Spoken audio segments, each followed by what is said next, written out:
Welcome. I'm Ada Kay, your deaf courtroom commentator, breaking down the gripping courtroom drama, providing ASL interpretation when possible, while making justice accessible to everyone. Grab your favorite cup of Java and let's dive in.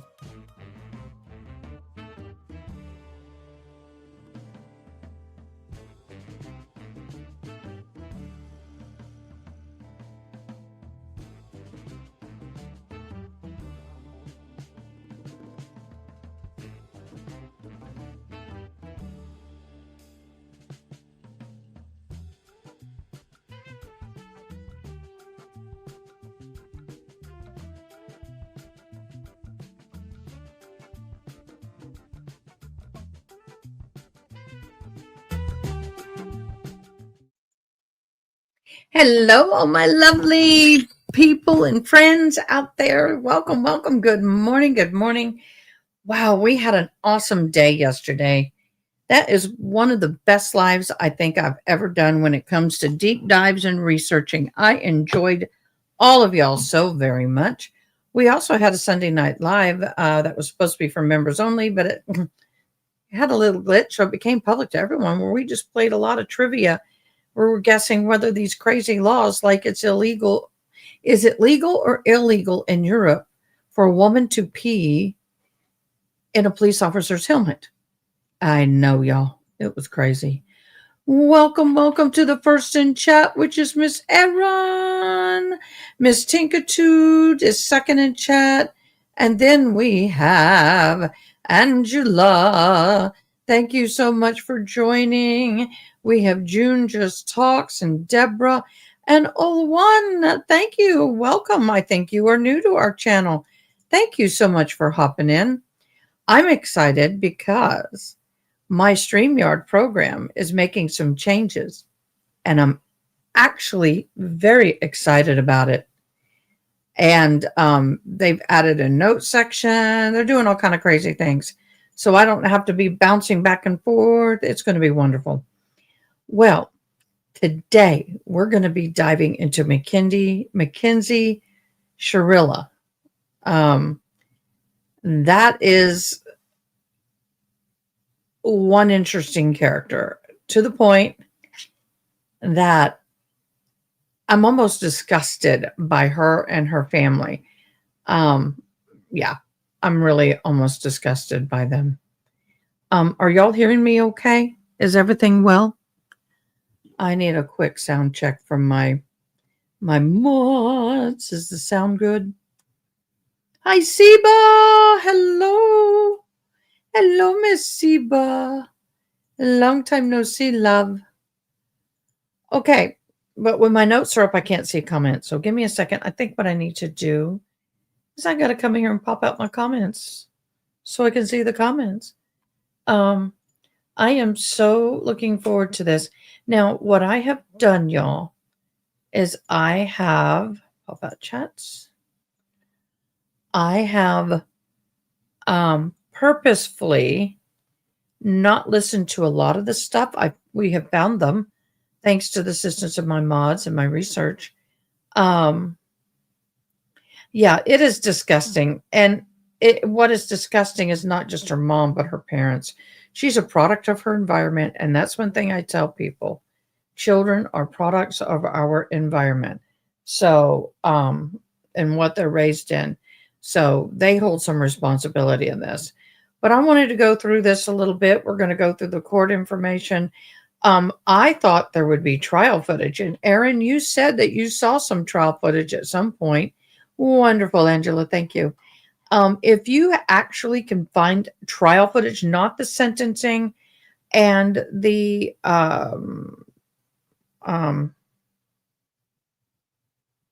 verdict.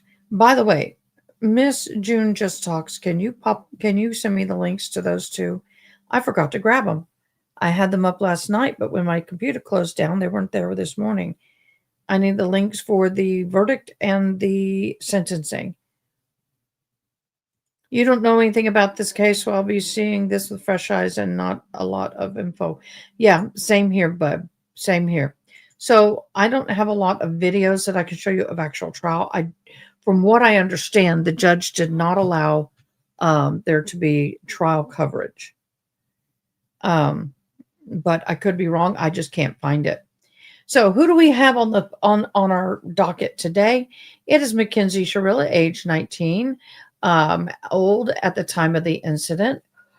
Oh my gosh, I'm sorry. I stayed up late. Yeah. Oh, I forgot I was going to show y'all something. I stayed up late last night. We had movie night, and I ordered something for my daughter for Christmas. Now, my daughter's a Lego freak, sort of.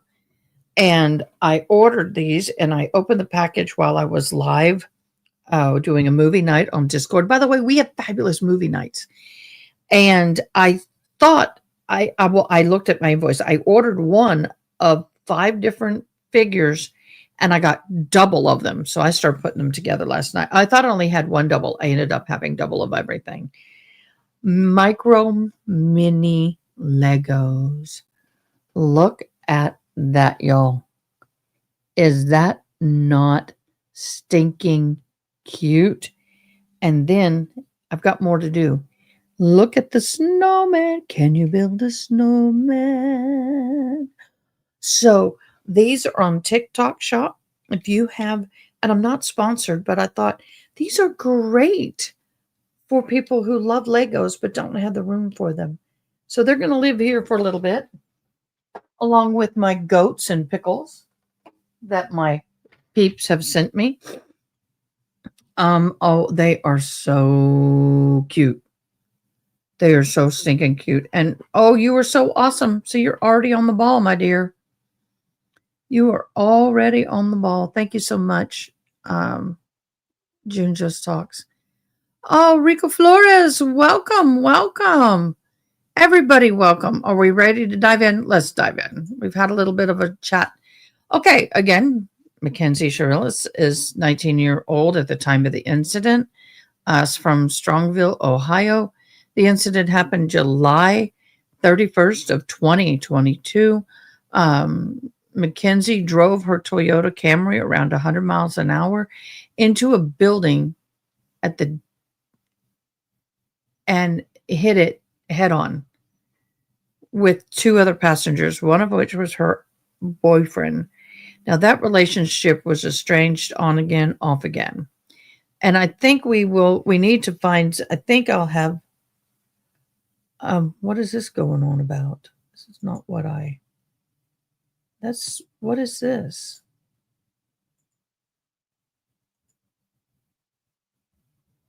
Why do I have the body cam of an Amish mother's death? That's not what I popped up. Okay, we'll find. Okay, that's it. Sorry, I'm trying to get everything up, and some of these videos just I pause them and they keep playing, and then it goes to something else. Okay, yeah, they do have accident scene footage. Okay, so I'm going to need video of accident scene footage in a minute. So anyway, July 31st of 2022, 100 miles an hour, drove it head on into a building. So shockingly, the building survived without major damage. There were 2 victims in the case. Dominic Russo, who was age 20, her boyfriend, was killed instantly. Devian Flanagan, 19, her friend, he also passed. She survived with some serious injuries. She deliberately drove into the wall as a part of an intentional act to kill her boyfriend after their troubled relationship. So he had broken off again, on again, off again. And she decided that she was going to end it for all of them. And that's what she did. Oh, Angela, that's a great idea. Now, that was the state's claim. The defense claimed the crash was a tragic accident caused by inexperience, possible impairment, and loss of control. Don't think so, because in the video, they have video of her driving down the street, and you can see in a distance, you can see the crash. You can see her speed by in the crash. and she was going approximately 100 miles an hour. There was no avoidance made, no nothing. It was like a bullet hitting a wall. And she was charged with 4 counts of redrum, 2 per victim, 4 counts of felonious assault, 2 counts of aggravated vehicular homicide, and other lesser charges. Now, in the prosecution's case, there were surveillance video cameras that showed her speeding and not attempting to brake or divert or try to avoid impact. Prosecutors argued she made it a mission of death. The relationship motive was a friend had testified the couple had a very volatile relationship, and the prosecution claimed that she wanted out of the relationship with Dominic but chose the violence instead. There were no skid marks and no attempt to swerve or to avoid.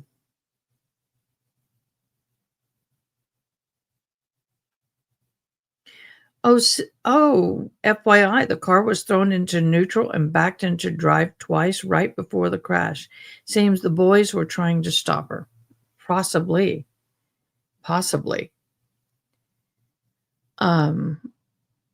The black box data from the car confirmed the pedal was fully pressed and there was no braking or engagement of brake. The defense's side of this story suggests that she may have fallen asleep, been impaired, or lost control. Pointed to her injuries as proof she did not plan to redrum herself. I don't buy that. Claimed that the state was stretching the relationship. This claimed that the state was stretching the relationship conflict into a redrum plot. I'm trying to avoid saying the wrong words here. So the defense is saying that the state is stretching this. They're creating this plot that did not exist. They emphasized her age and immaturity and her emotional instability.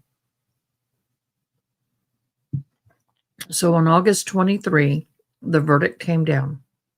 Judge Nancy Margaret Russo, bench trial, no jury, guilty on all counts, including redrum. She described it as a controlled, deliberate, and intentional act. She got life in prison with parole eligibility after 15 years, mandatory law in Ohio. This case was unusual because a car crash is rarely tied to an intentional redrum. And I thought I had a scratch. The video surveillance camera and the black box data confirmed that as damning evidence. After 15 years, possibility, but I guarantee it, Deborah, she ain't going to get it. And what they don't realize is all these phone calls that she's doing from prison with her family, which we're going to listen to. It's just going to put the nail in the coffin for her on that one. So July 31st of 2022, the crash happened at about 6:15 a.m. She drove her Toyota Camry 100 miles an hour down a dead-end road, slamming into a brick building at the intersection. My gosh, that building, I couldn't believe it sustained it. She was pulled from the wreck alive, but had some severe injuries. Police interview with friends and other people confirmed that volatile relationship. Oh, yeah, they'll play all the phone calls. Good morning, Tinkitude. The medical examiner confirmed both victims died from blunt force trauma. And Mackenzie waived her rights to a jury trial. Thus, the judge was the deciding person in this situation. I'm going through my notes. The aftermath was interesting. The public reaction was divided. Some agreed with the evidence showed intent. Others felt a young, reckless driver shouldn't face the same penalty as planning a redrum. The case became national headlines because the blurred line between the vehicular homicide and intentional redrum. So what I'm going to do is I'm going to get me into place. I forgot to do this yesterday. My apologies. I'm going to bring that off. Oh, I didn't take the chat off. That's what I was doing. I slept well last night. A little groggy this morning. Stayed up too late last night. I don't think I went to sleep before 3 a.m. 3 a.m. Good morning, everybody. Thank you, Miss Tinkitude. I can't imagine the fear those boys had. So we're going to play some of the stuff here. This here is I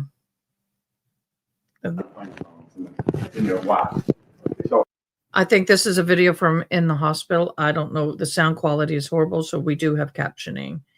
And I'm going to try and get that more centered. Here we go. But I need to speak to my daughter because you guys aren't allowed to speak to her at all. That's from the lawyer.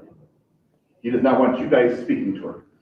And I can get him on the phone and he can tell you that over the phone if that works, or I can go in and tell her not to open her mouth to. How you guys did this on the weekend is just, look, you like to just go, hey, there's a warrant for, we would have brought her right down here with no problem. It's just unbelievable. I mean, he's 18. So the warrant was issued today, so we executed it today. Okay, that's when she was arrested. My apologies. We'll play this one. Forgive me. I got them out of order. Let's go to this one. Earlier, they were informed their daughter was involved in a devastating car accident and that she was transported by helicopter to the nearest. Did you see that car, y'all? Did you see that car? Insane that she lived. Hospital. However, what they're about to hear from this officer would change the course of their and Mackenzie's life forever. Okay. No. You want to sit down? Oh my God. Let me say this. Progress in Alameda, car into a building. 2 are deceased in the vehicle. Daughter's driving. Who died? Mackenzie's boyfriend, Dom Russo, as well as their friend Davion, were pronounced dead after the crash, making Mackenzie the suspect of a potential double murder. However, police had their doubts. Most assumed that this was simply the result of an innocent mistake on Mackenzie's behalf. But as the investigation would progress, dark and disturbing secrets would reveal this was clearly much more than just an accident. Dom, if you do not open it, you think I'm joking. What do you mean? You know that's exactly what I mean. You're gonna come open this door right now, or there's gonna be a serious problem.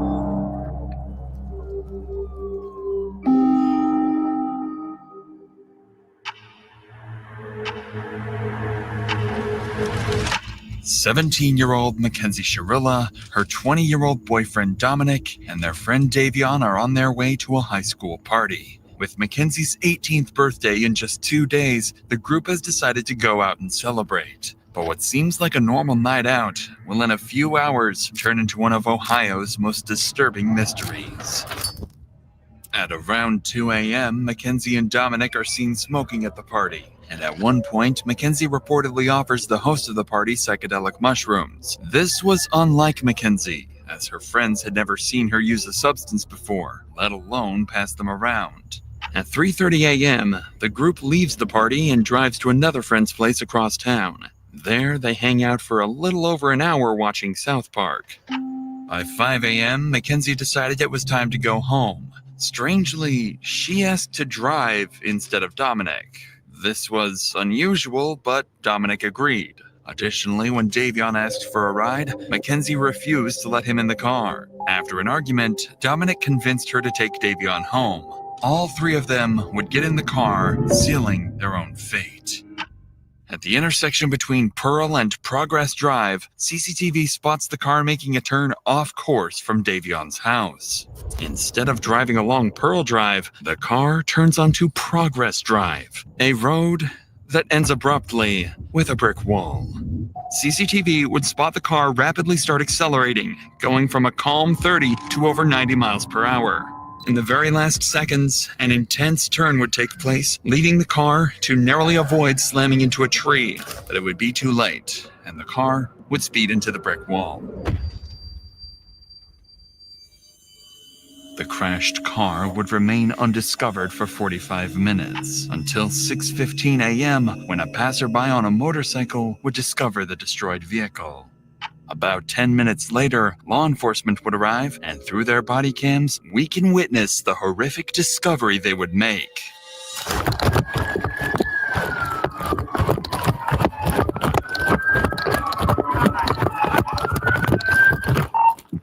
No one's breathing.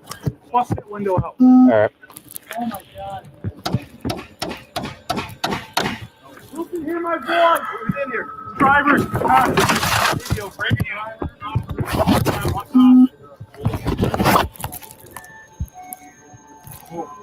Hey.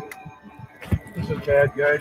She's alive. We got to get her out. Here, all right. You shut and unlock this door. Let me see your knife. Let's cut this thing out.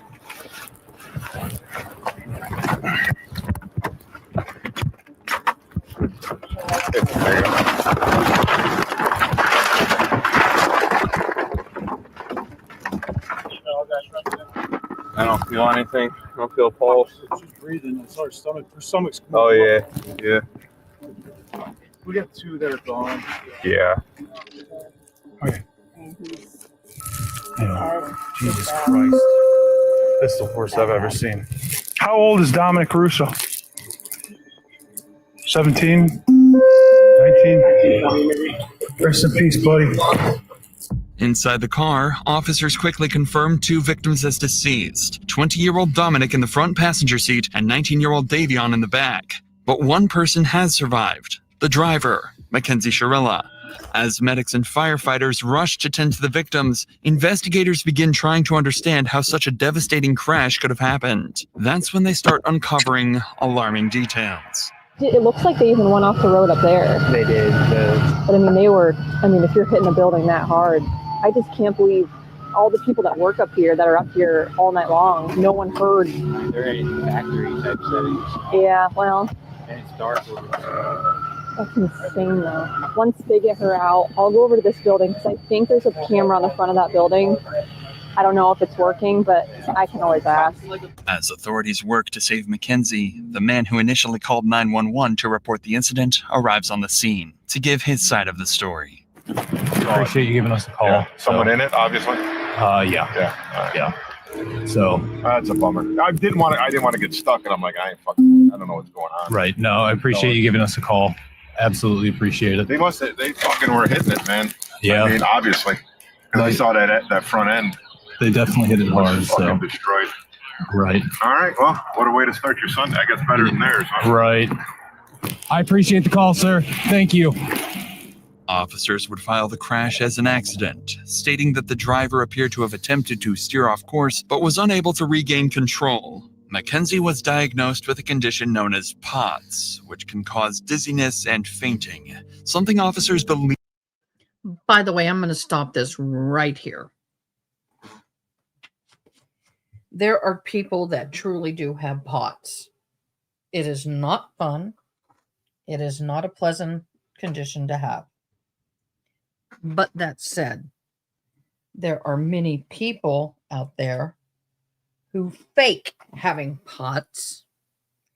And during that time, and still kind of now, it is a fad condition that teenagers are claiming to have. I'm moving my footstool. Claiming to have to get attention. And some of them are getting service animals. And I'm just saying, POTS is severe. It's real. It's nasty. I know people who have it. But I couldn't understand it when my daughter was in high school. And all of a sudden, 40 people have POTS. Dizzy syndrome. Postural orthostatic tachycardia syndrome. And I'll be honest with you, they didn't have it. So I'm on the edge and on the fence on whether she actually had this. I'm hearing this for the first time with you guys, so I'm just wondering. May have contributed to the crash. The presumption was that a combination of Mackenzie's medical condition and drug use had likely led to the tragic crash. However, one detail worried officers. There were no signs of breaking anywhere, and officers would soon begin to discover why. I've personally been told that she did voodoo on him. She was scared that she was going to make him crash the day before the actual crash. So I feel like that's what she was trying to do, was crash the car into the wall. As police continue gathering evidence from the crash site, one officer heads to the hospital to speak with Mackenzie's parents. At this point, all they know is that their daughter was in a serious accident. Oh, God, help me. What did they tell you? Nothing. Okay, she was life flighted here. Yeah, I wouldn't know that. Okay. No. You want to sit down? Oh my God. Wait till you say this. Progress in Alameda, car into a building. 2 are deceased in the vehicle. Daughter's driving. Who died? I don't know whether, but because one that we don't know, his name's Jacob. Does anyone know a Jacob? Dom? No, stop. Let him talk. Guys, I know, we've been dealing with this. Your daughter's okay. She's talking to us. I talked to her, okay? Your daughter's alive, okay? Your daughter's alive. She was driving the vehicle, okay? Who's that? Jacob and who? I think, what's the name you said? Dom? Might be. Oh my God. Stop. What's his relation to you? Okay, yeah, then Dom was in the car. Stop. Oh my God. What? Are you kidding me? It's right now, it's an ongoing investigation. Speed is definitely a factor. So are drugs. Dom is dead? Dom is dead? Is that what you're saying to me? Look at me. Is Dom dead? There's no easy way for me to say anything right now, man. This is a serious situation. Dom with curly. I thought the same Dom. Maybe it's a different Dom. It could be a different Dom. Might be a different Dom. What's that? Do you know about that? No, I left. We're going to keep it that way for. Okay, she's getting worked on now, okay? Full transparency here. There's drugs in the car. She had a bag of mushrooms on her and a scale. Full transparency, guys. I'm sorry, I'm ripping the band-aid off. Okay? Drugs in the car. So she was awake, but not awake. So she was like not. In and out of consciousness. Can be fully extracted from the vehicle. IFD. I know she has a severe leg injury. Okay, I'm going to pause it here. We need a little bit of a mental break here. This is bad. I remember seeing this video a long time ago before I was doing this. And my first thought was, poor family, poor parents. I mean, parents' worst nightmares for their child to be in an accident and be dead.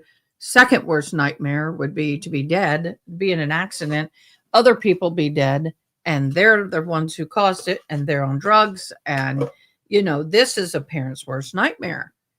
And I feel bad for these people right now. I mean, I'm speechless. I really appreciate the officer saying, I'm going to rip the Band-Aid off right now. I'm going to rip it off right now.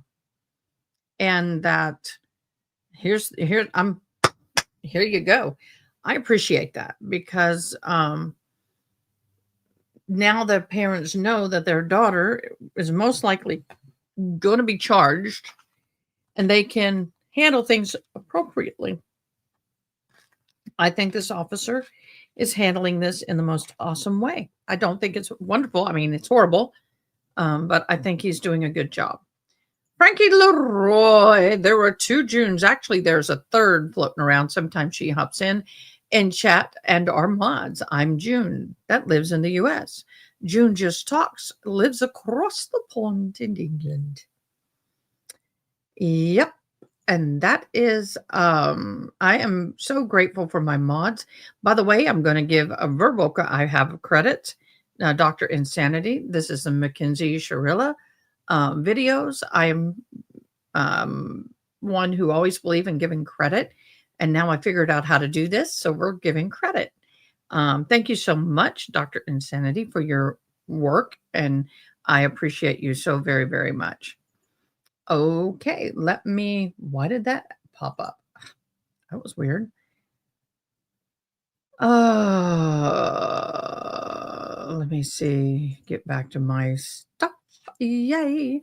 All right, let's get back to the video. This gets very emotionally intense. So sometimes I will take a little pause as a breather. We need to breathe sometimes. Like I said, she was speaking, and she had her seatbelt on. Mackenzie was the only one in the car wearing a seatbelt, which was why she was the sole survivor. If her intention had been suicide, it's unlikely she would have taken that precaution. This detail would later become important to the investigation. Yeah, that probably saved her life. 100% saved her life. She had a seatbelt up. Oh. I don't believe the others did. Mackenzie's parents would take the news relatively well, relieved their daughter had survived. But officers now faced a much harder task, telling Dominic's parents. Remember, at this point, they didn't even know their son had been in an accident, let alone that he had passed away. I hate doing this. Hi, Chris. I hate doing this. As someone who's done this before, the notification next again, I want to see how he does it. I'm going to be very critical here. Hey, can I talk to you real quick? Yeah. Okay, there was an incident that we believe Dominic may be involved. What? Both Davion and Dominic are deceased. Oh God! Yeah. Oh God! Oh God! Just sit down. Oh God! Just sit down. Oh my God! I'm getting emotional because I've been there. I've had to do that. I've had to sit and tell people that their loved one has died. So, self-care, y'all. Whew. Go ahead, take a seat. So, you know what time it happened at? No, we don't. Right now, what we do know 100% is somebody called it in, somebody passing by at around 6:15, 6:30. Oh, then what? The car was dispatched somewhere? Yeah, so what it appears that happened is they were going westbound on Progress from Pearl Road. They went right here in Strongsville? Yeah, in Strongsville. That business that's right on Alameda, right where Progress ends, that's dead ends right there. They hit that building. They hit the sign out front and then they hit the building. Did they fall asleep at the wheel or something? Don't know. We don't know that. We don't know that. So 2 kids are dead. My son's dead. Another kid's dead. Go And ahead. the girl's in the hospital. She's in surgery right now. Oh my God, huh, Chris? I mean, another family member or a friend or anybody that you might want us to call on your behalf? No. This is a fucking nightmare. Hey, somebody called in at 6:30 in the morning? Between 6:15 and 6:15, 6:30, yeah. Came upon it, passing it by. Yeah. Oh my gosh. This is fucking horrible. She was in her car? It was in Mackenzie's car, yeah. Yeah. Oh my gosh. Is she naked or you guys don't know? We right now we don't know. She's in surgery right now, so we don't know. So what a fucking nightmare. 3 weeks would pass, time that Mackenzie would spend in the hospital recovering. Her condition would improve significantly, eventually allowing her to leave and return to her normal.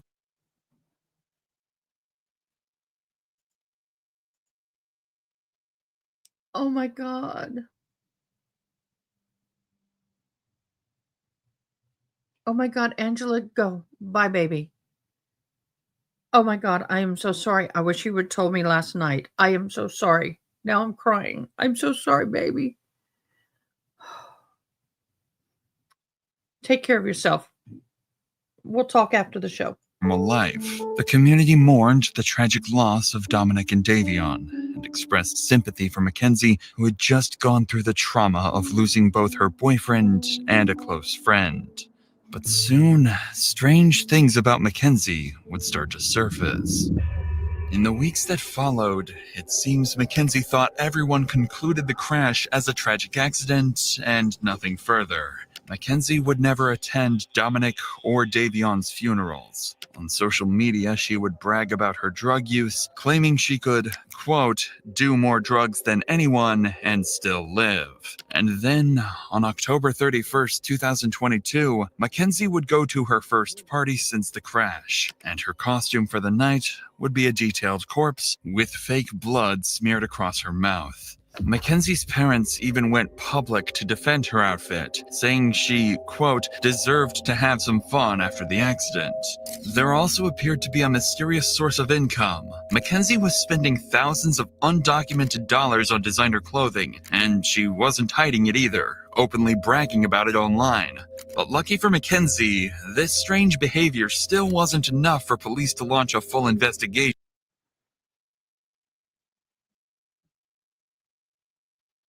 I didn't realize, my friend. I am so sorry.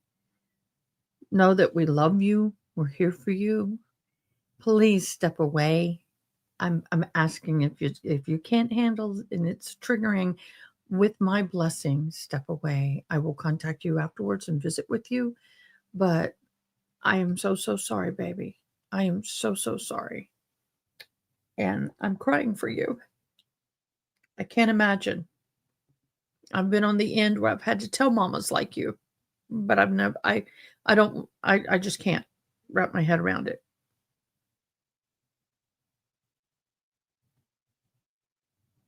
Okay, babe. Thank you.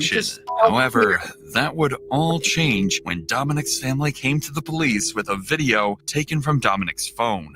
A clip recorded just 10 days before the crash, one that would change everything. But before we get to that, I want to tell you about the best earbuds I've ever used. I can't do that because it's not my channel.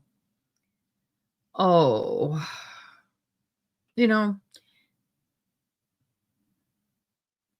sometimes things trigger us to let us know that we need to do more healing.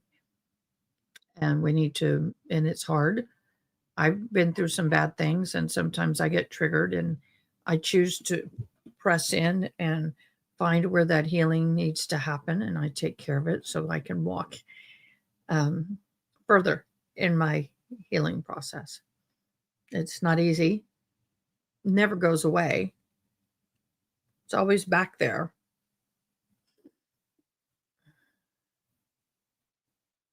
I remember you had mentioned something, but I didn't know it was like accidental this. And sometimes I don't catch every word. So my apologies, love. My apologies.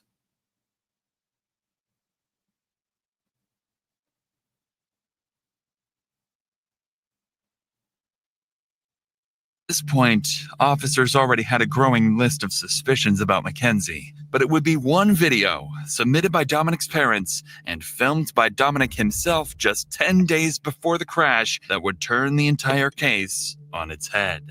Dom, if you do not open, you think I'm joking. You think I'm joking. Like, I'm dead ass. You're gonna come open this door right now, or there's gonna be a serious problem.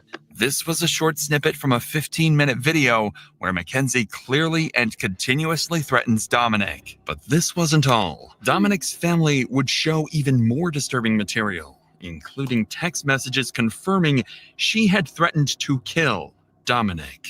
This was enough for officers to reopen the case, now investigating it as a planned double homicide. At this point, this is a homicide investigation, and so we are trying to show that she intentionally drove the car into the wall. Shortly after the investigation began, police would begin interviewing several of Mackenzie Shirilla's friends, family members, and individuals from the community. This would prove to be very insightful. Officers would first bring Tyler, Mackenzie's former boyfriend, in. Unfortunately, his accounts would only serve to deepen their concerns. You understand, you're not under arrest. Yeah. You walk out anytime you want. We have approximately 10 questions that we wanted to ask you. How long were you guys in a relationship, you and her? Well, we were all friends in a friend group at first. I ended up dating. First of all, I have to say, in my humble opinion, I'm a hoe. I think that these police officers so far have handled this incredibly well. Did you just catch what he said? You're not under arrest. You may leave at any time. We have approximately 10 questions for you. That is appropriate. The door is open. It is not closed. It's just one person. They're not blocking his exit. it feels like he can leave. Sometimes when they're interrogating or questioning someone and they'll have more than one person, sometimes somebody will be sitting closer to the door. One of the officers will be sitting closer to the door. The doors are closed. It feels more confined. So I'm really appreciating this. That was really good. Being here for a little bit, like probably over the summer.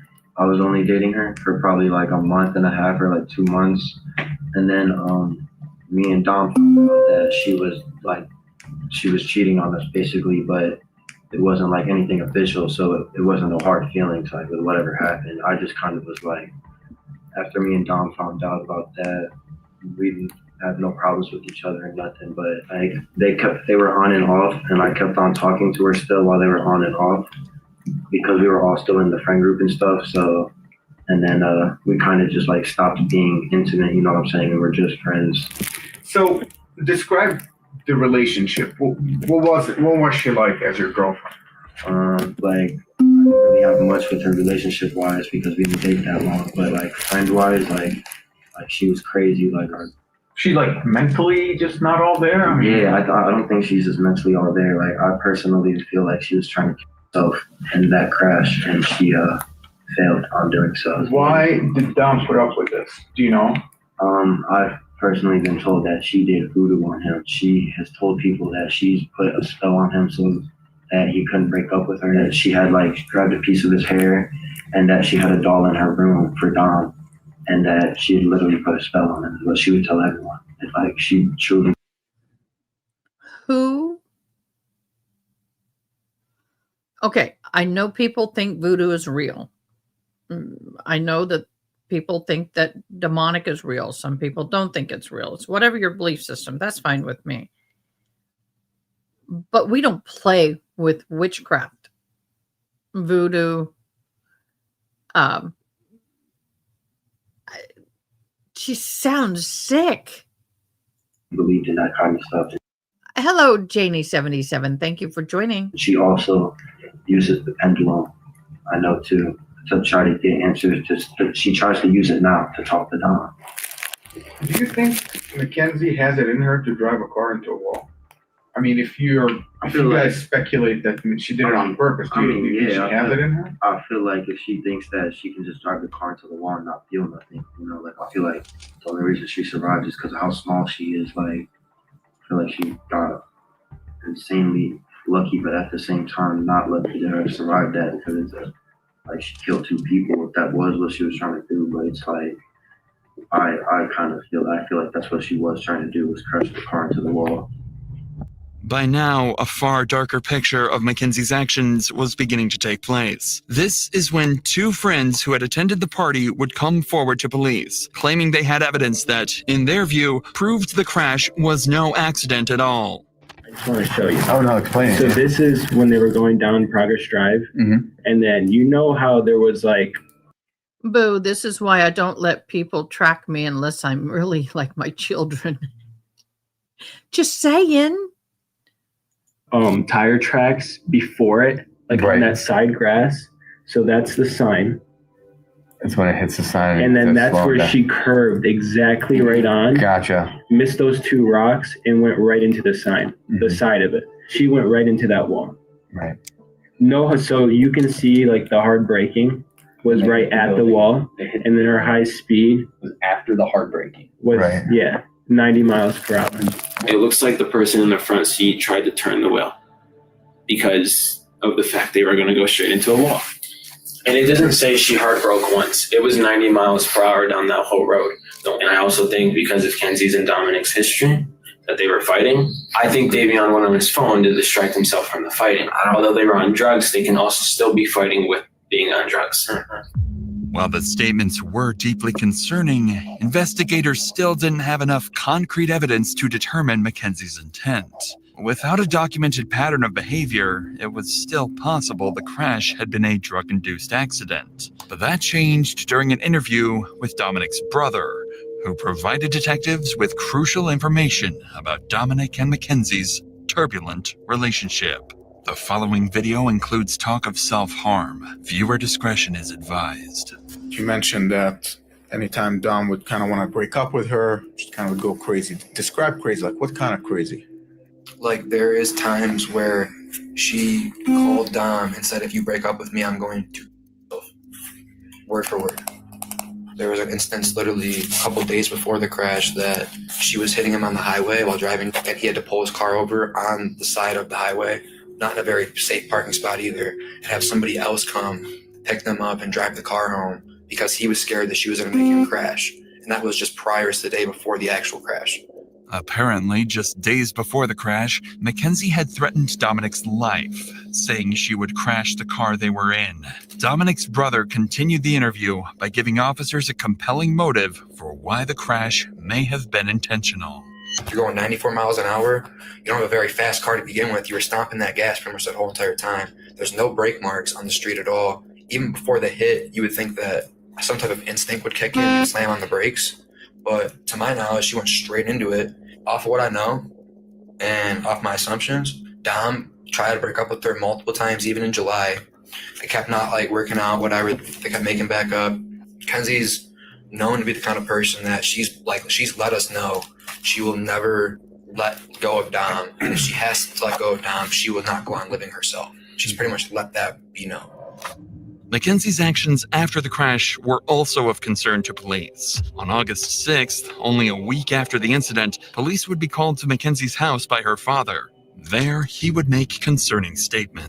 Okay, yes, they do have an app. They're all on, and they share it. It's like a family app. Yep.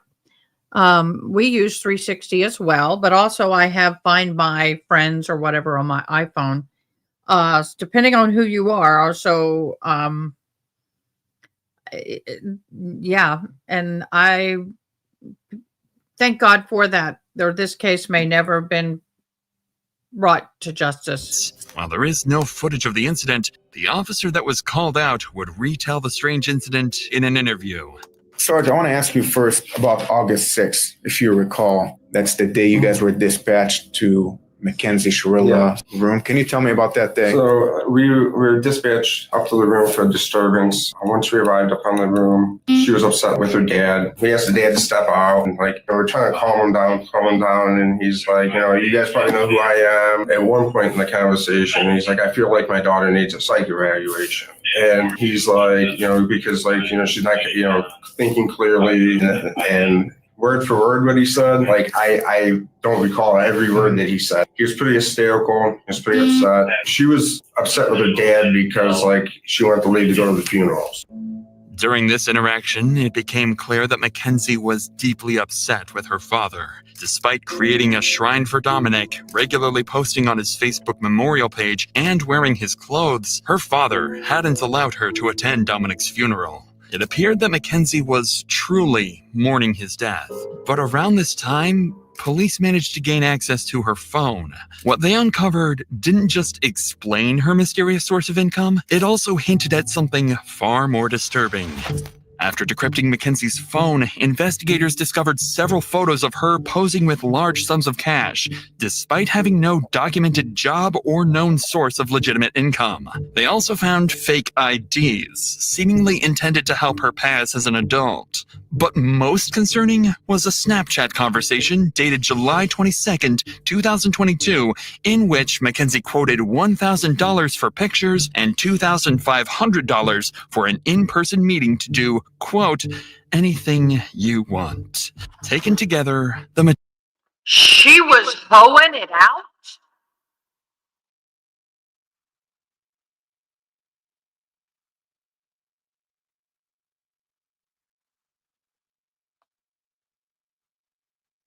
materials painted That explains a lot. a deeply troubling picture. On top of this, her phone revealed numerous examples of reckless driving. Videos showed her speeding, smoking marijuana behind the wheel, recording Snapchats while distracted, crashing during a practice run and laughing about it, letting go of the steering wheel, and even bragging about driving recklessly. But in November, detectives would discover evidence far beyond any reasonable doubt. After analyzing Mackenzie's phone location data, investigators were able to retrace her movements in the days leading up to the crash. That's when they made a dark discovery. Just days before the incident, Mackenzie had driven down the exact same road 7 times, heading straight towards the same brick wall. She had practiced the route. Officers believed they had gathered enough evidence to prove Mackenzie had planned the murders. On November 4th, 2022, more than 3 months after the incident, officers were dispatched to arrest 18-year-old Mackenzie Shirilla. Where's she? Right back there, pal. Hi, Mackenzie. Step out for me. I'm Detective Hazoo. I'm the one who's been investigating the crash. You're under arrest for aggravated murder ×2. Okay? Nobody's gonna ask you any questions. Nobody's gonna bother you. Can I have your key, please? Could you please be careful taking this one off so it doesn't break the bracelet? You got it. You got it.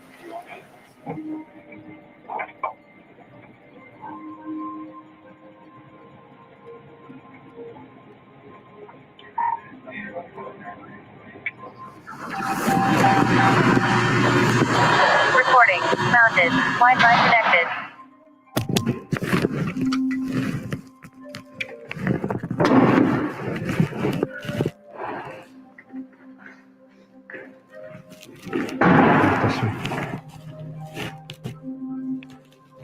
Stand right by that black mat.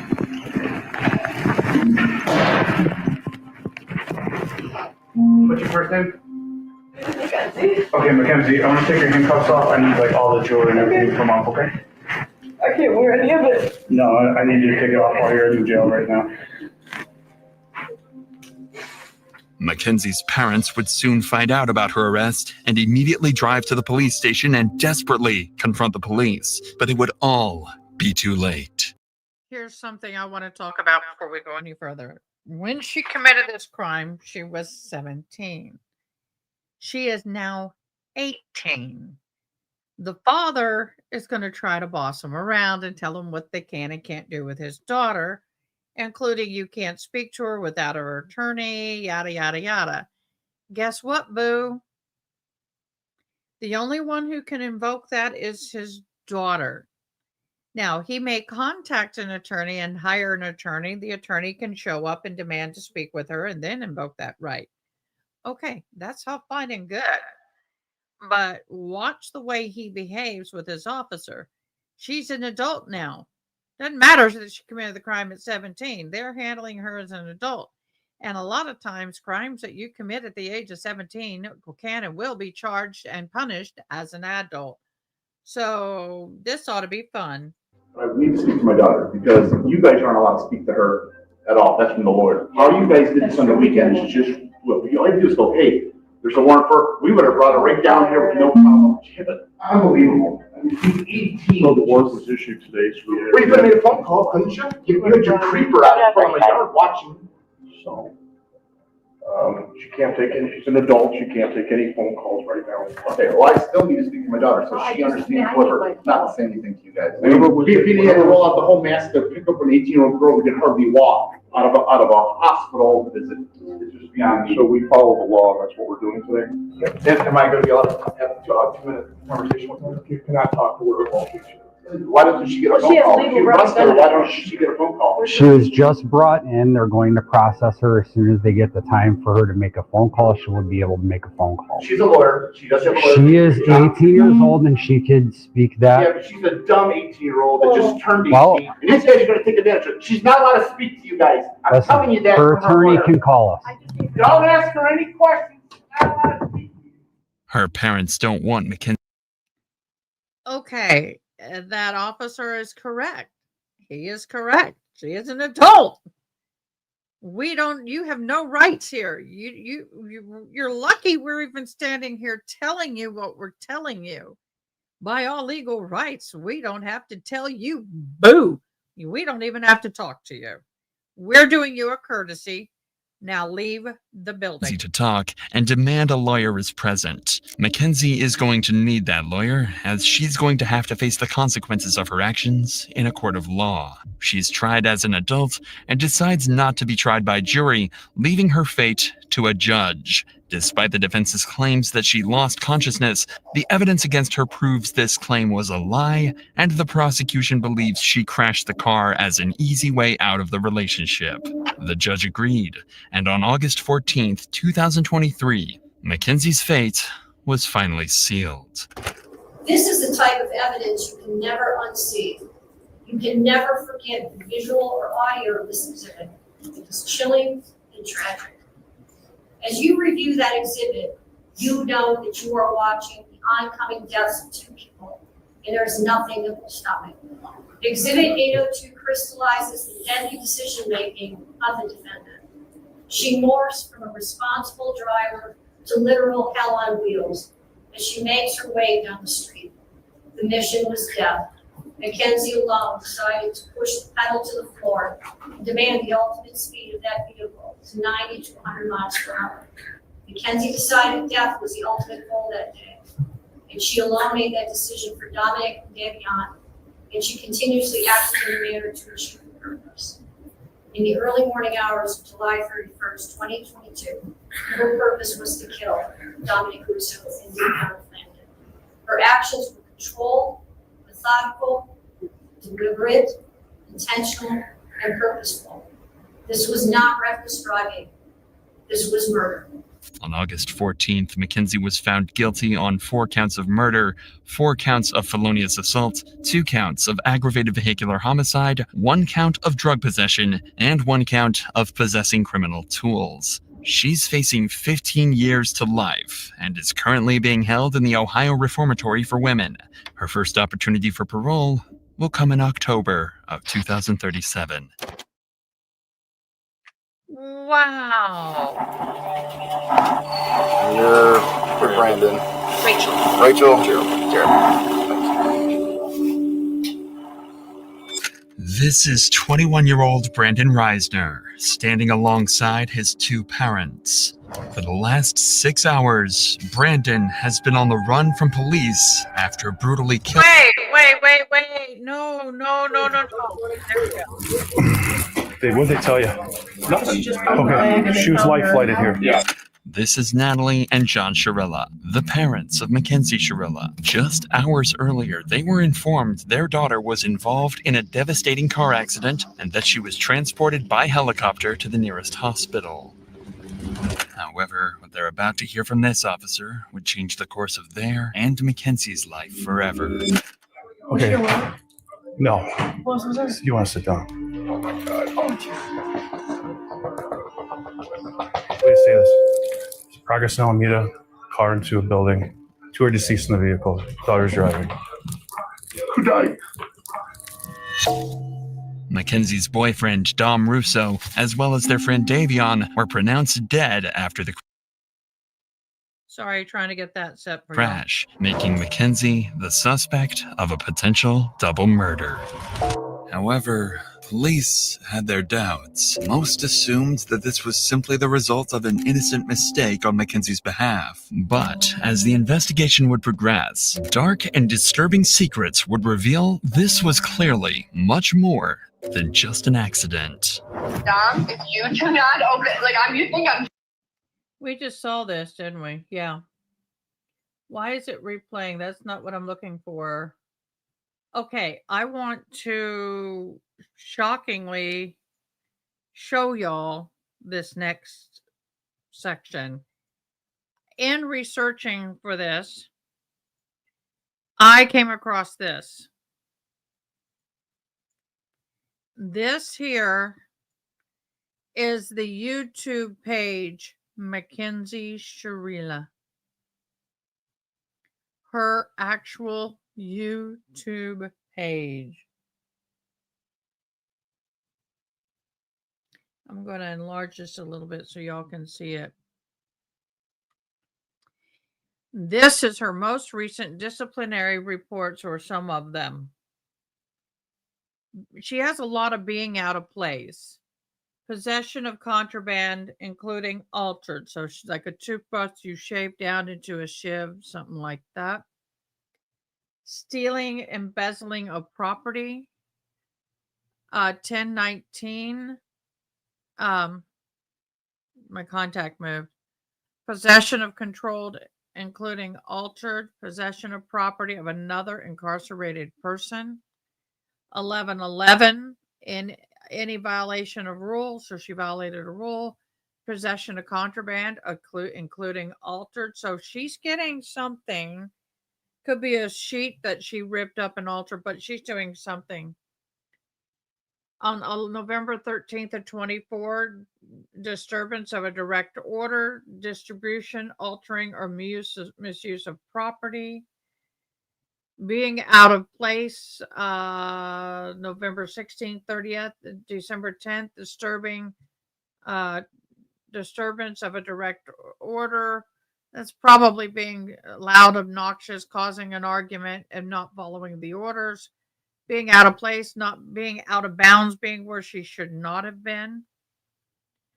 January 6th of 25, misuse of authorized medication, meaning she's probably cheeking the medication and selling it.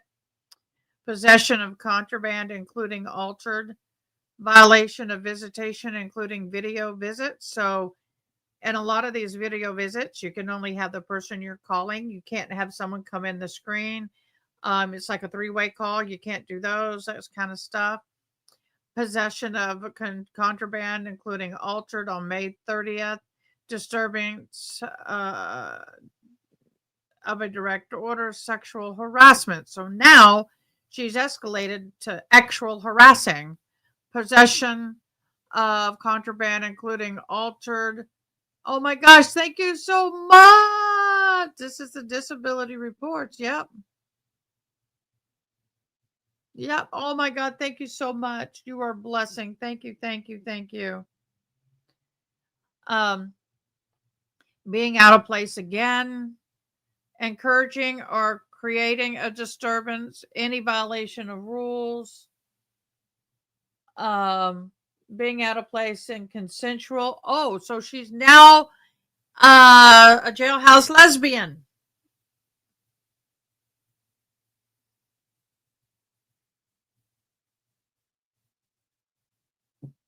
Oh my gosh. This is horrible. So now what we're going to do is, let me get this back down into a more manageable size. We're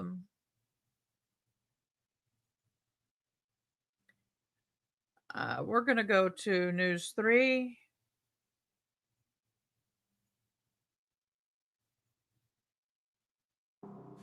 Tonight, for the first time since her 2023 murder conviction, the parents of 20-year-old This is the interview with the parents, by the way. Mackenzie Shirilla are speaking out.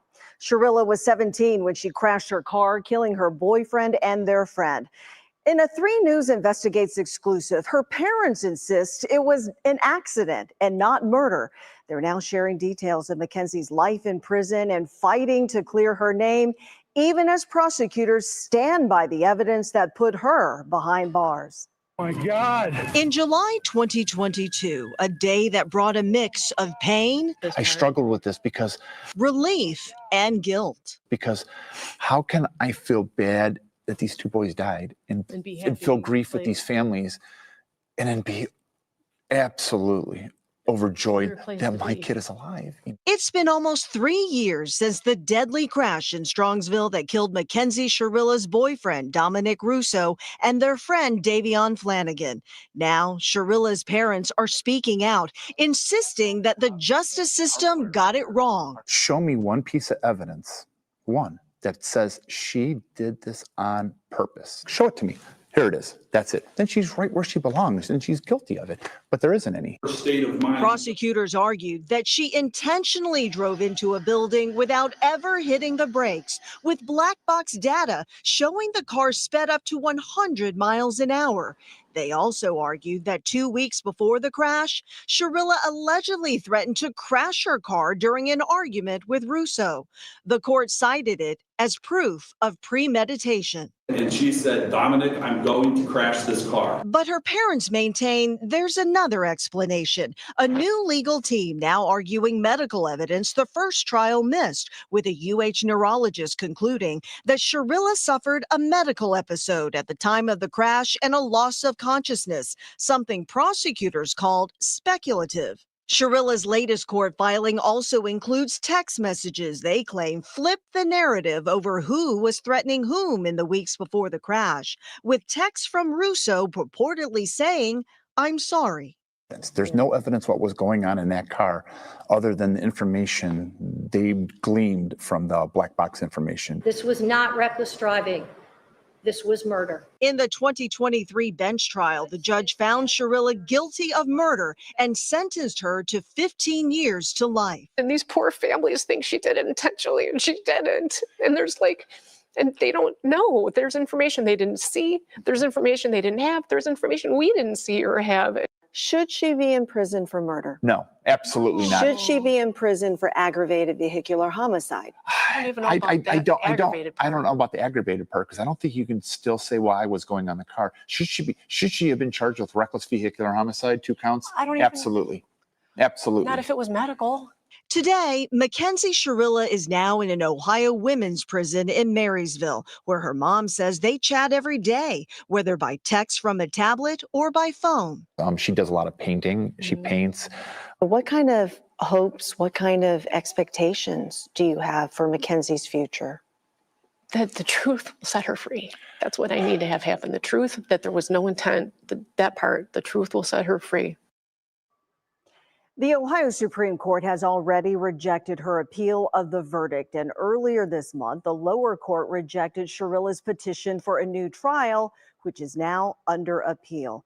Now, we do want to note that Shirilla's father is a former WKYC employee, not in the news department. Oh, employee. Oh, wow. Oh, wow. That's interesting, y'all. What do y'all think about this?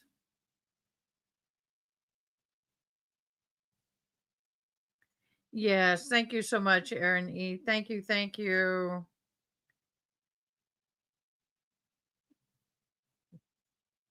When we get done with the phone calls, I want to. We're going to talk about the parent aspect, but right now I want to get into phone calls because there's some interesting ones there, Boo. Very interesting phone calls. I'm trying to get them. That one. Okay, first, what I want to do is show you this.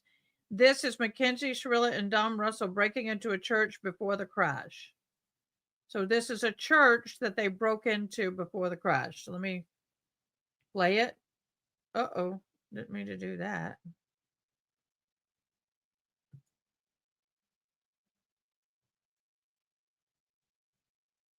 Is it playing?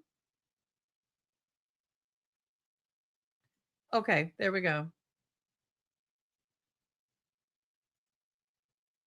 Oh, I guess there's a lot of video. I don't want to have the sound on because of there we go.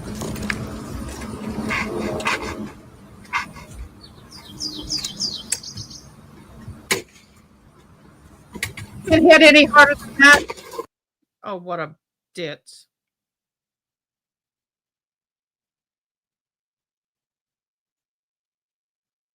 Okay, I think we played it all. Is that it? Yep, that's it. So, why are you breaking into a church? Why? Okay, here we are. We're going to go listen to some recorded phone calls.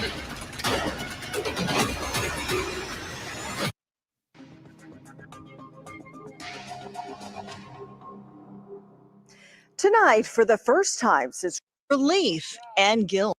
This on purpose. Show it to me. Here it is. That's it. Then she's right where she belongs, and she's guilty of it.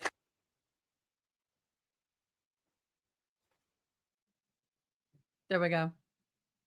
I've got a lot of videos up. It's hard for me to keep up. Why do you record yourself doing a crime? I do not know. I wouldn't go back and help Davian, but I hope karma comes back and bites everybody that's against you in the ass so hard that they all disappear.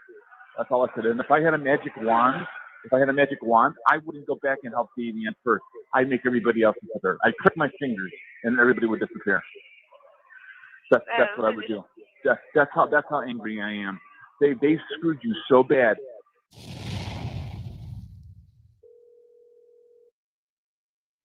Hello? Hey, those two, Nina and Bubba, to shout off the rooftops for you. I know. Actually, he's coming over. They're coming over. Here, our house, to talk to me about things. I know. Okay. I didn't say Nina and Bubba. I said Rosie. Nina and Bubba. That's what I mean. Sorry, not Nina. Not Nina. That's what I'm talking about. I feel like Bubba's more like riding for me because he's like than Rosie. Like it's weird as fuck. Because he's her. I think that was her. I'm gonna ask her that when she comes over. Ask her what? Oh.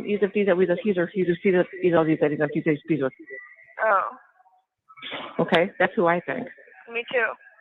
Right. So I know your anxiety and you got fear and stuff like that, but I don't have fear. I don't try to be a part of the loop if you're just like the rat or something like that's weird as fuck. No, that's what I mean. So just pause on that. I know it's hard to not feel that way. Like I'm very weirded the fuck out. Like I don't. That's just. Hold on. She's in a bad mood. I'm sorry, in a bad mood. I'm just calling I'm to not tell in you a that I bad love you. mood. What is? I'm not in a bad mood. Okay. I love you. I love you too, Dad. Like, what the fuck? Like, what does that have to do with you talking to me? That's weird. No, as fuck. I love you. I got in trouble last night or this morning. Why? I got in trouble. By who? Mommy got mad at me.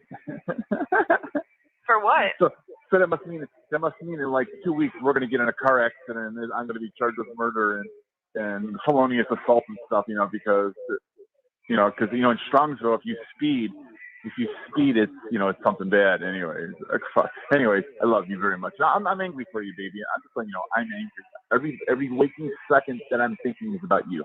That's all I'm thinking about. I just want to let you know I love you so much, and I cannot believe you are being put through this. This is. I hope karma comes back and bites everybody that's against you in the ass so hard that they all disappear. That's all I said. And if I had a magic wand, I wouldn't go back and help Davian first. I'd make everybody else disappear. I'd click my fingers and everybody would disappear. That's what I would do. That's. I'm getting angry.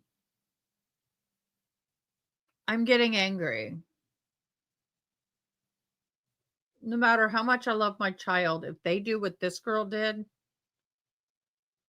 I would be saying, I love you, but you're going to stay there. You're going to do the time. I will love you through it.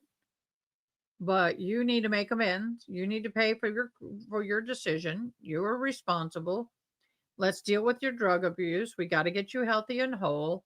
And you got to make your retributions. And I mean, I would not put up with this. Yeah, 2 boys lost their lives because you drove a car into a wall at 100 miles an hour. Oh, that's how angry I am. They screwed you so bad. Okay, I gotta go. Bye. I love you. I love you, Dad, so much. I'm on your side, 100%. And I know you did this on purpose. I love you, Dad. Okay. Oh, bullshit. So that's what I mean. You got army people fighting out here, baby, okay?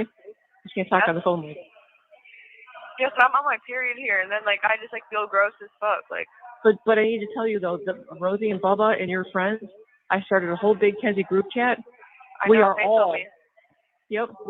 all that way. How Daddy's feeling, okay? And they are part of that. If you like what you're hearing, don't forget to subscribe to Phone Calls from Prison on YouTube. Yeah, but I don't know. It's weird as fuck because last time I was on the phone and free phone calls when I was in the juvenile facility. Sammy was in the car with Rosie and they were both talking to me, being nah. They were what? Who was? It was Sammy and Rosie in the car, and there was just weird ass shit going on. I don't know. Okay, well, listen, here's what we'll do. Ask her, okay? You need to ask her too, and tell her that like Kenzie's feeling weird as fuck. You can tell her that yourself too. I will. I'll tell her too. Ask her. If she says she doesn't hang out with her anymore, you have no choice but to believe her. Okay? Okay, and if I see her right. I'm gonna have people watching her, and if as soon as she hangs out with her, she's getting fucking blocked on everything, and you need to take her out of the group chat. So we'll deal with that part, yes, then. But we'll ask her. Okay? No stress. You have a whole huge people out here fighting for you every day. Oh, and you know what? You know how if that man can just get my like message in here without like knowing anyone or like. Well, he must. That's what I mean. He must do this quite frequently. I'm saying though. What if somebody else gets my message that's like that and be like, I know you did on purpose. And then you know what I'm gonna do? I'm gonna reply and be like, only if they give me a stamp. I'm not replying without. Actually, yeah, I'm not replying without a stamp. But I'm gonna be like, I was like, hey, thank you for the message. Kenzie will get back to you very shortly. Her messages are overflowing. Thank you so much. Like, I'm just gonna like pretend it's like a voicemail. That's a good idea. Her messages of support are overflowing. Yeah, that's a good idea. That's funny. Oh yes, I'm gonna do that. Her message. Oh, and do you think I should write out what I'm gonna say to like the court? Yeah, if you want to. I don't know like exactly how. Like, does it need to be long? Like, I don't know what to say. I already know a little bit what I need to say. Like, it doesn't need to be long at all. Just talk from your heart. Okay. Don't say anything about the whole proceedings or the verdict or whatever. Just talk to them. And I'm not going to say thank you to the judge or anything. I was going to say thank you to the judge, but I'm not going to say anything to the judge. No. You can tell her that, you feel that, no, don't even say anything. I was going to say, you can say that you feel she made a mistake, but you can't. Don't even say that. I'm just like, can I say it to you? What I'm going to say? You're not encouraging your daughter to show remorse, to show empathy or sympathy for the families. What the hell? Or do you want me to wait? I think you can say it to me. Okay, I'm gonna be like,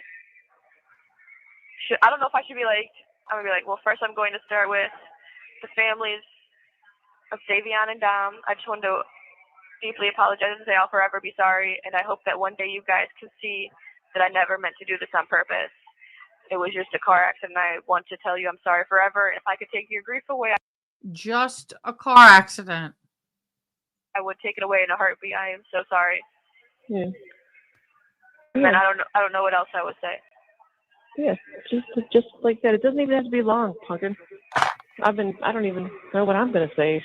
And then I'm gonna be like, I'm gonna say something to you. I'll be like, to my family, like something, and supporters. Thank you for seeing the real in this. Yeah. And fighting for me every day. You love him. You would not like. It's just so crazy, Ken. It's crazy. Yeah, just something like that. Mm-hmm. She even say to the judge, if you knew me, if you knew who I was, you don't even have to say. Don't even say that. Whatever. I don't even know, Kenzie. They'll figure out who I am very soon. I mean, you would think they would know who I am by like watching me in jail for fucking like 9 fucking months, but I guess that's not enough for them. But oh, boo, we know exactly who you are. We have your jail records. We know exactly what kind of person you are. And we know exact kind of person your mommy and daddy are too. Yeah, and I don't care if I cussed. I guess it's okay for them to use the F-bomb every 5 seconds in their household. I'm shocked that she's talking like that to her mother, and her mother is permitting it. My children cuss, but if they came to me and talked like that, I mean, you better clean that mouth up. You respect who you're talking to. Yep.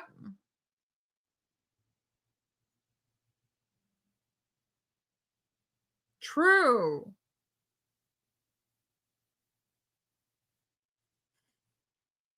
I can see you June Just Talks or JJT. I can see you doing it too.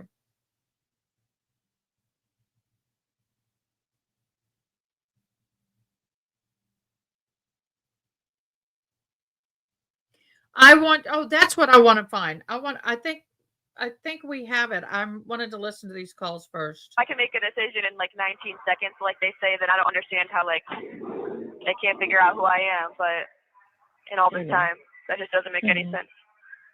I'm sorry.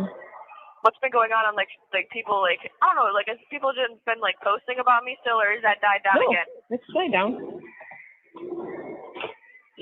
Well, on my side anyway. I don't know because I don't have Snapchat or anything like that. But don't forget, good news travels fast.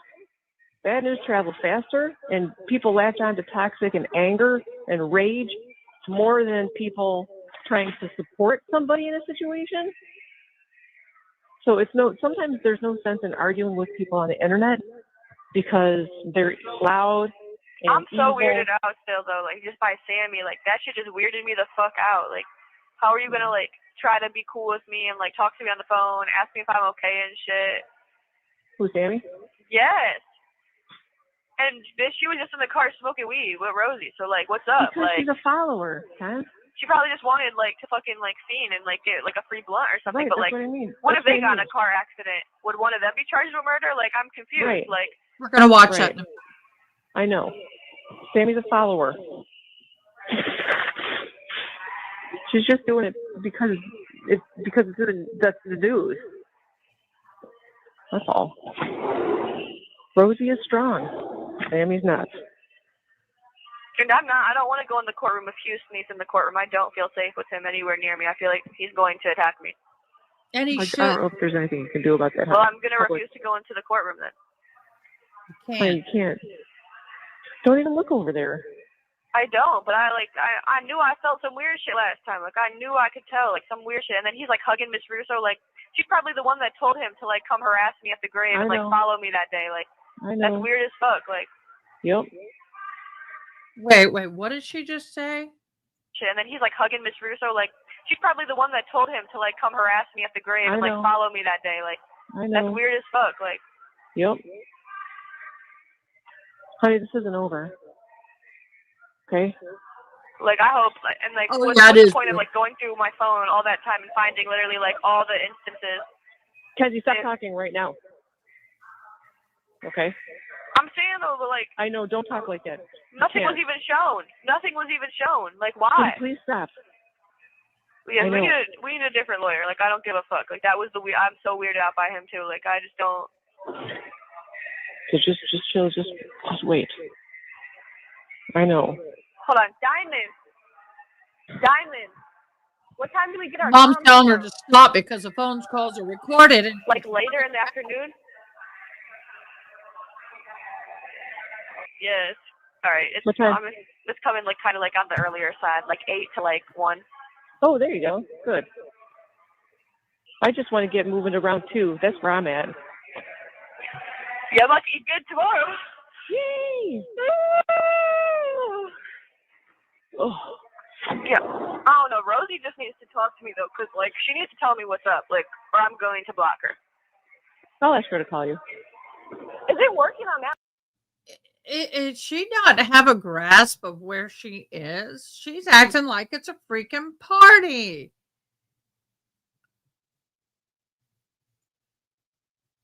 I know. Too late, boo. Oh, Angela, I like that.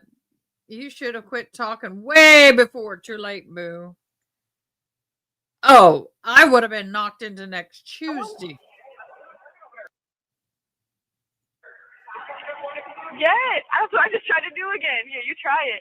I'm like, it's saying like it can't be completed and it takes long as fuck to load, right? Yeah, messages are not loading right now. I have to keep trying to check my messages. Yes, it's the same shit, and then a message will pop up and be like, it's not working. I'm about to tell the staff or something. Did you write a grievance on that one terminal? I wrote a grievance on that terminal, yes, because what the fuck is that about? Good. This one girl was like, can we switch? Like, you're the other video call at 7. I was like, I'm not switching my video call. What? It's not like that. I thought, yes, I was hoping you don't know what I'm saying, because I do. They have a tablet, and as long as they are on her list, Mackenzie has a list of people, and there's so many people out there, like 10 or whatever. They have a magic number. Each jail and prison's different. Depends on the state. I've got allergies going. And they have these tablets, and as long as when you're in prison or jail and you put a name on the list, they do a background check. There's if you've got a felony or certain crimes, you can't communicate with them. But anyway, once you pass that, they put you on a list. You can send and receive calls on tablets. If you're in a facility that does not have tablets and you got to go up to a payphone and call, um, then you're on their list that way. But it's expensive, either tablet or live. Let's say a family in prison, they have the tablets. I don't understand how they get phone calls and messages, where my families, they can only call out. Every state is different. Every Like, facility is obviously, different. yes. Oh, yeah. What, you spiritual and shit? Like crystal and shit? You spiritual? Yeah. Okay, yeah, me too. Yeah. No, it's not like that. It's not like My Big Fat Gypsy Wedding. Not like that. Like, I love that movie. I'm dead as fuck. No, it's not like that. Like, it's just more like the carnivals and shit, like stuff like that. I don't know how to explain it. Like, how do you explain a gypsy? Like the theatrical dancing type, like Yeah, Stevie Nicks. like theater and shit like that. Like, they'd be like very like, and then like very like musician. musical, spiritual, like Yeah. like nature and shit. Like Right. You scared me. What? You have 1 minute left. Sir? What's You got wrong 1 with minute. her? Sorry. Kenzie, we have 1 minute left.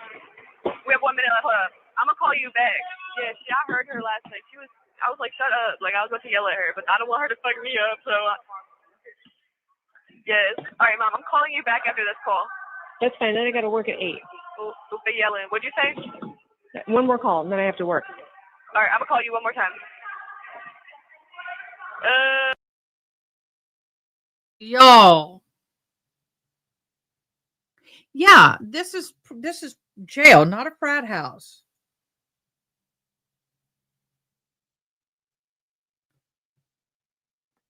Yeah. Thank you for that. Wow. My mind is struggling right now. What I'm going to do, we got another jail call, but what I'm going to do is we're going to go and watch the verdict announcement, and we're going to watch the sentencing. Yeah, I don't understand that. I don't. I don't. So I want to watch the verdict and the sentencing real quick. And then come on, work with me, dude. And then I want to show you a special web page.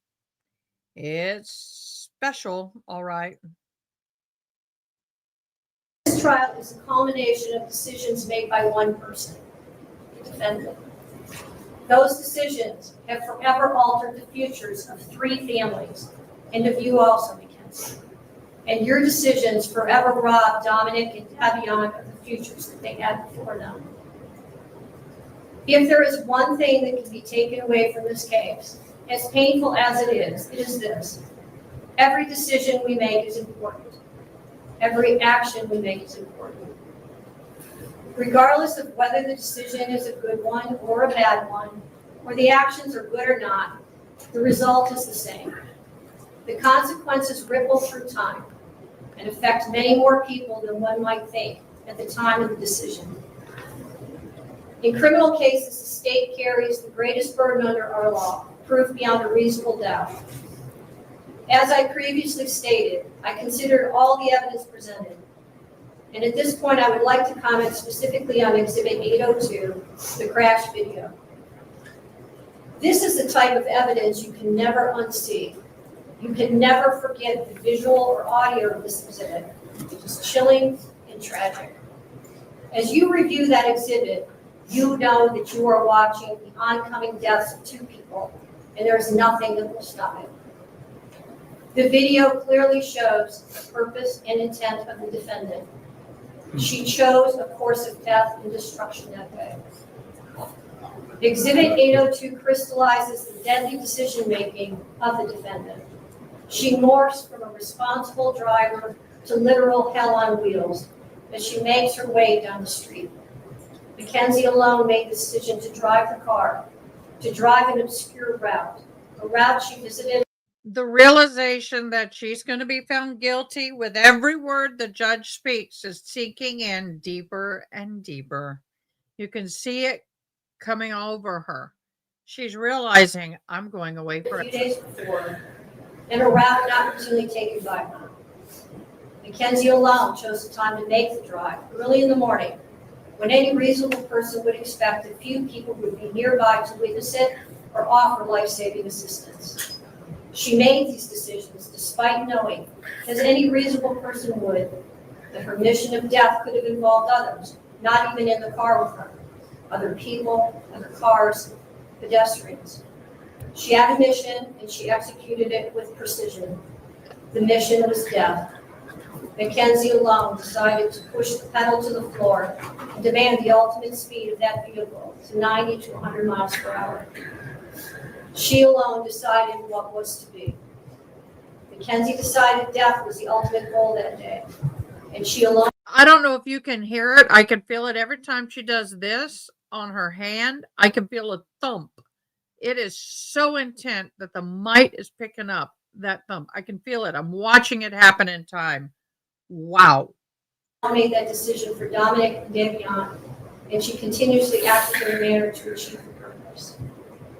Whether or not she intended to also kill herself is a matter of speculation. They have no relevance to the weighing of the evidence in this case. The totality of the evidence clearly demonstrates that Mackenzie Shirilla acted purposely and intentionally in the early morning hours of July 31st, 2022, and her purpose was to kill Dominic Russo and Davion Flanagan. No reasonable fact finder could view the totality of this evidence in this case and come to any other conclusion. Her actions were controlled, methodical, deliberate, intentional, and purposeful. This was not reckless driving. This was murder. Court renders the following verdicts. Count 1. The court, having had count 1 tried to it pursuant to waiver, finds the defendant Mackenzie Shirilla guilty of murder, to wit Dominic Russo, in violation of Ohio Revised Code Section 2903.02A, is charged in count 1. Count 2.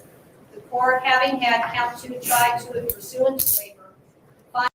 Here's Mama in the background and Daddy. Watch them. 2.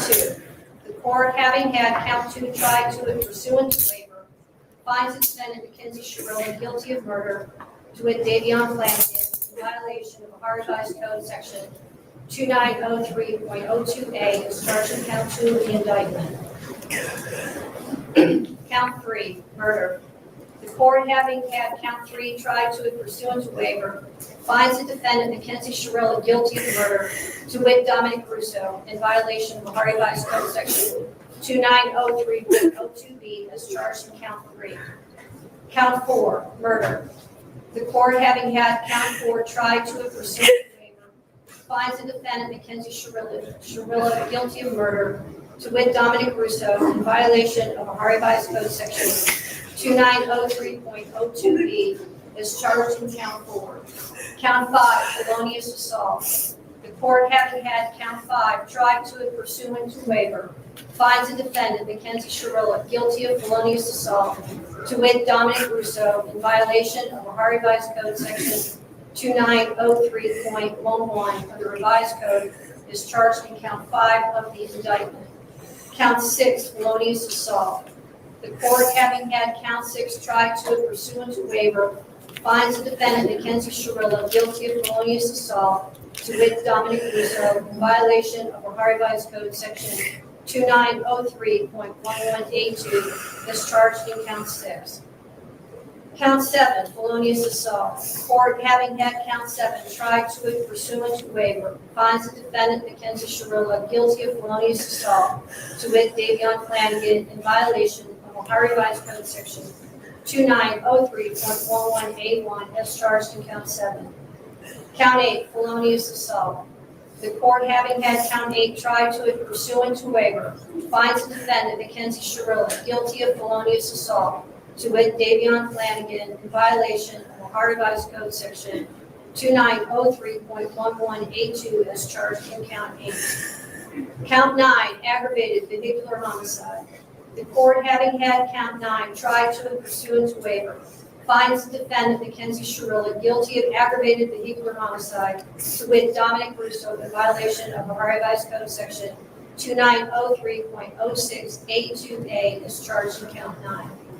Count 10, aggravated vehicular homicide. The court having had count 10 tried to it pursuant to waiver, finds the defendant Mackenzie Shirilla guilty of aggravated vehicular homicide to wit Davion Flanagan in violation of Ohio Revised Code section 2903.06A2A as charged in count 10. Count 11, drug possession. The court having had count 11 tried to it pursuant to waiver, finds the defendant Mackenzie Shirilla guilty of drug possession in violation of Ohio Revised Code section 2925.11A as charged in count 11.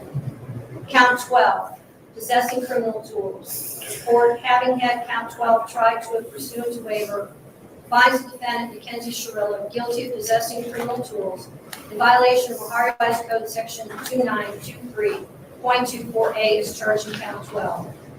The court having had count 12 tried to it pursuant to waiver, finds the defendant Mackenzie Shirilla guilty of possessing criminal tools and further finds the defendant did intend to use a substance, device, instrument, or article to wit the digital scale to commit the offense of a felony. Sentencing will be 1 week from today, August 21st at 1 p.m. If you notice, you have one officer standing behind her, facing her, the other officers facing the group of people and watching. Yeah, I'd be keeping an eye on mom and daddy. If any party wishes to file a sentencing memorandum, it is to be filed by 4 p.m. on Thursday, August 17th. Thank you. Thank you. Love you, baby. And she's got a thing on her arm. Everybody drinks this way.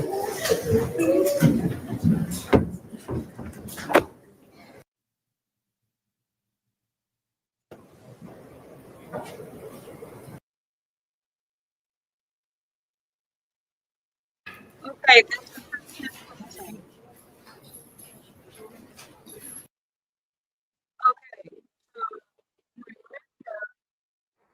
So remember, we just heard the phone call between her and her mother from jail about what she was going to say, why and how, and all the flippantness and the hoity-toity and the BS that she and her mother were talking about.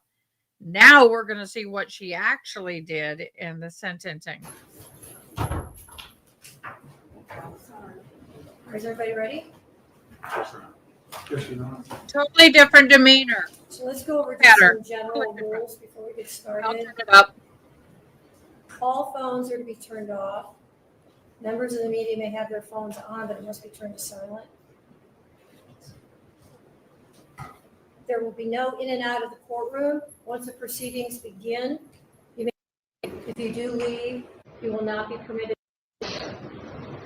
Today is an emotional and stressful day for 3 families and for the defendant and for those who care for Davion, Dominic, and Mackenzie. I expect everyone here to be respectful of everyone who's in the room. And if there is any disruptive behavior, I will pause the proceedings and the deputies will escort you out. The court's process will be as follows. I will hear first from the state and the representatives of any of the victims. The court will then hear from the defense and any representatives who wish to speak. The defendant has a constitutional right not to speak. She has exercised that right not to speak at trial, and that right continues throughout this proceeding. She will be afforded the opportunity to speak if she wishes, but that's her choice. Following that portion, the court will deliver the sentence. I also want to advise the defendant that she has a right to an appeal and a transcript at state's expense, and we will assign counsel to represent you. Counsel, we have previously discussed and agreed to the following: that the only counts for which the court will sentence today as a matter of law are counts 1 and 2, each of which is murder in violation of Ohio Revised Code section 2903.02a, count 1 being the murder of Dominic Russo, count 2 being the murder of Davion Flanagan. Each of these counts are statutory sentences. Each is 15 years to life with parole eligibility after the base term is served, and with parole strictly within the discretion and jurisdiction of the Ohio Parole Board. Each of these counts stands separate and apart from each other, and they can be run either concurrently or consecutively. That is the only discretion permitted to the court in the sentencing today. It is my understanding that we are also in agreement of the following mergers. As to the guilty verdicts against the defendant related to the victim, Dominic Russo, the counts 3, 5, 6, and 9 merge into count 1. As to the guilty verdicts against the defendant related to the victim, Davion Flanagan, the counts 4, 7, 8, and 10 are merged into count 2. That the rape and totes enhancement and post-release control are not applicable to either count 1 or 2. Is that a correct statement? That's accurate, Your Honor. Correct? Yes, Your Honor. Thank you. I do wish to proceed on counts 11 and 12. It's my understanding on these two felonies of the 5th degree that both sides are waiving any argument. Is that correct? Yes, Your Honor. Yes, Your Honor. And is she waiving any statement on counts 11 and 12? As to those two counts, yes. All right. The defendant is sentencing counts 11 and 12, each of which is a felony of the 5th degree, to 7 months in prison on each count to be served concurrent to each other with credit for time served. Fines and costs are waived.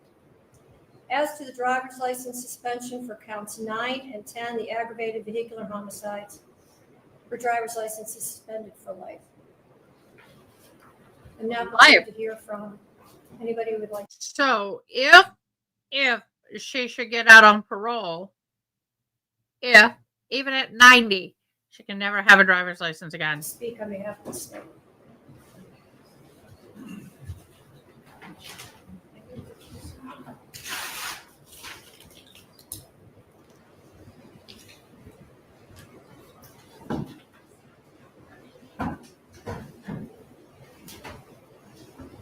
Good morning. Could you start with your name and speak up and speak slowly? Yes. Your Honor, my name is Jamie Flanagan. I am the mother of the victim, Davion Flanagan. I want to share a small part of what we lost on 7/31/2022. My son, Davion, is and always will be so much more than cargo. He was precious. He was an amazing soul with a heart of gold. He gave to the world what he wanted most in his own life: love. The kind of love that would rescue a friend in the middle of the night, no questions asked. The kind that would protect others and honor them. He made friends easily with his infectious smile. He was a gifted athlete.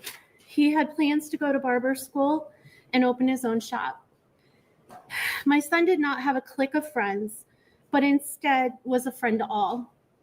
He would go out of his way to show love and kindness to others, including those that were often cast aside by society, the less fortunate, the developmentally challenged, the hurting, and the unvalued. Davion made sure that everyone that crossed his path knew that he truly saw them, that he valued them, and that they were worth his time. Davion and my kids have had more than their fair share of heartbreak, of hardship, and of loss. Davion was adopted with his sisters from foster care. They are biological siblings. We are honored to be chosen, or to have been chosen, to be their parents. They're forever family. I am devastated by the loss of Davion. The world lost a truly special man. My girls lost their best friend, their protector, the one and only trusted family that has been by their side from day one. This alone, or he alone, understands the pain and loss that they have gone through and was always there for them. This fact alone breaks my heart for my girls, for my family. So many dreams shattered, a future stolen. We will never get to see the amazing man that he was surely to become. His life was precious. Like I said, he was so much more than cargo. I pray daily for strength and perseverance for myself and for my family. I also pray that Mackenzie will find true remorse in her heart and true repentance. We thank all of those that worked so hard to help us bring justice for our son. We are forever thankful. Davion, we miss you terribly, but as Christians, we grieve with hope. We will make sure your memory lives on, and we ache for the day that we are united again in eternity. Thank you.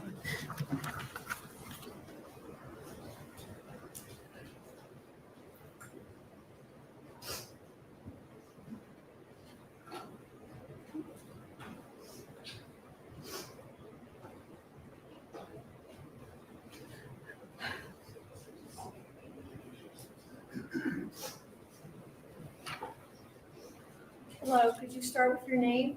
Hi, Your Honor. My name is Divine Flanagan. Davion was my older brother. The passing of Davion Markel Flanagan has been very difficult for me. We have gone through everything together since day one.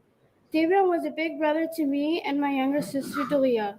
We all got adopted together in 2012. After Davion passed away, a lot of trauma and past pain has came into my life, causing it to be difficult to heal from this trauma event, or this traumatic event. Davion was not just a big brother to me, but a role model in many ways. He was the person I trusted the most because he made me feel safe. He taught me the importance of cherishing each moment and enjoying life. The memories we have are strong, but losing him has shown me the value of life. He has how God works in ways you can't understand, but is worth it in the end. I don't want this pain for anyone else. I don't want people to have to go through this. As an 18-year-old, I hate the fact that he has gone because someone decided to take his life. Now that Davion is gone, I feel stuck. I feel as if I can't move forward. I feel lost. He was the one who picked me up when I fell. He was my best friend and the only person that has stayed with me since I was born. I would like you to give Mackenzie the longest possible sentence. I've known her for about 3 years, and as she's always taken the easy way out. You shouldn't be able to take the easy way out when it comes to murder. It's completely unfair that no matter what sentence you give her, she will be eligible for parole, while my brother will be gone forever. Thank you, Your Honor. Wow.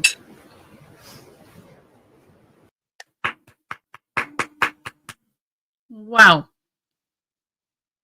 She sounds younger than she looks, by the way.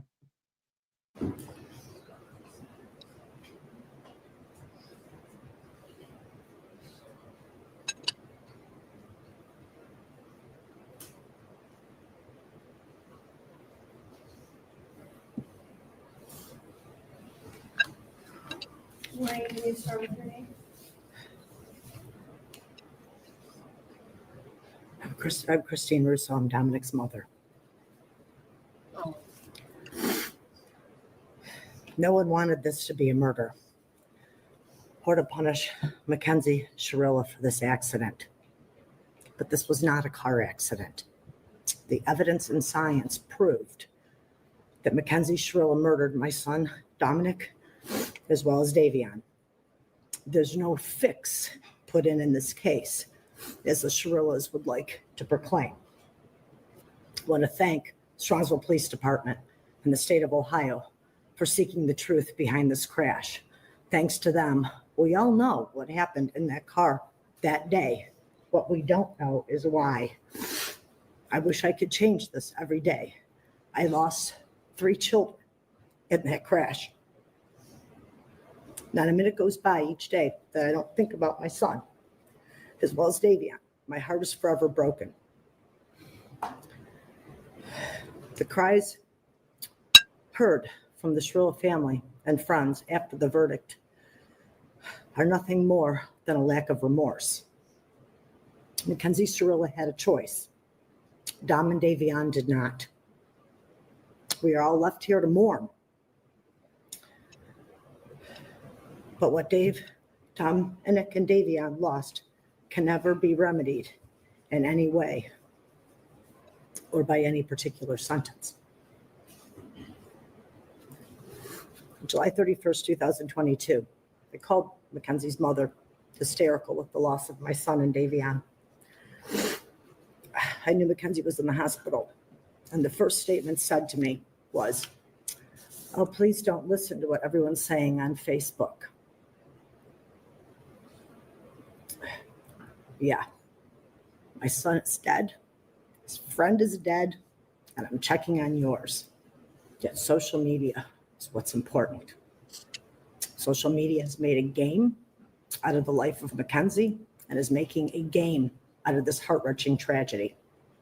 No one can imagine the pain of losing a child unless they have lost one themselves. The pain is forevermore. Time does not heal this wound. Mackenzie, going to prison because you did this. Be thankful that you're still alive and have a future, whatever that may be. Dom and Davion were robbed of their futures, their hopes, and their dreams. Mackenzie showed no mercy on Dominic, nor did she on Davion.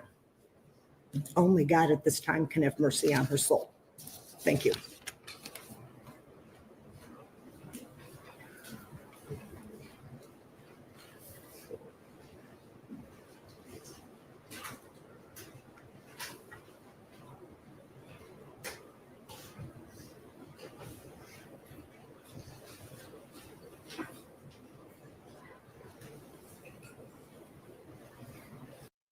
Actually, that is something that I said the other day when looking into this, and it was like the horror they lived through, the last moments of their life, and that horror, knowing when they saw that wall coming at them that they were going to die, is unforgivable.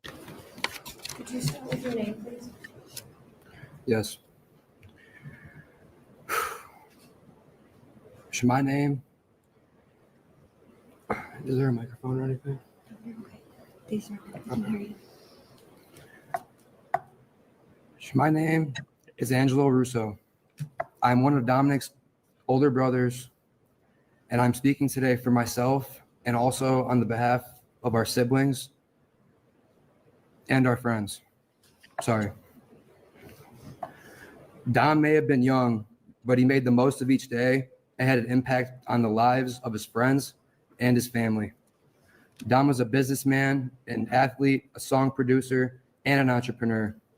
Dom was not only my brother, he was also my best friend, and the friends in this courtroom also say Dom was their best friend. Many of my brother's interests and goals were centered on learning more about himself and how he could become a better person. He was always doing what he could to learn about others, how he could understand different situations, different cultures, and how he could better the community. He read from various authors every day and even recommended to me countless books that have made me a better person and helped me understand the world better. A few months before he passed, he told me that he soon planned on joining a branch of the military. Admittingly, I was against this, but he felt the need to not only serve the community, but also his country. He gave me countless advice, and he also helped with anything and everything. Nothing said or done here today can describe the loss or repair our lives after this tragedy. Kenzie's statement in the hospital to Detective Azu, "Can't you just take my license away for 10 years or something?" That statement is Mackenzie Shirilla. The most selfish person I know. Ironically, Dom was the most selfless person I know.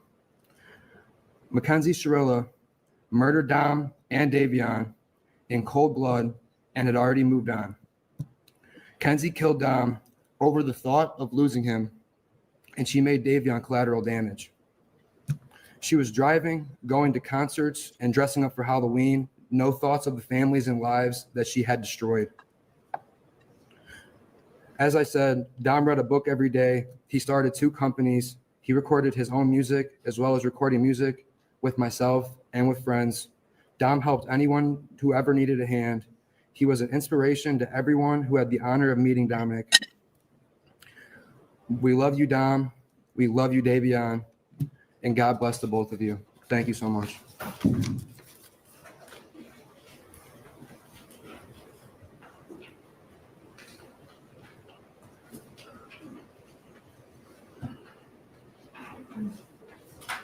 Mr. Troop, before you speak, have you marked the letters as exhibits to be part of the record? I have, Your Honor. And any objection from Mr. McDowell? No, Your Honor. And have you marked? I am trying to keep my emotions under control.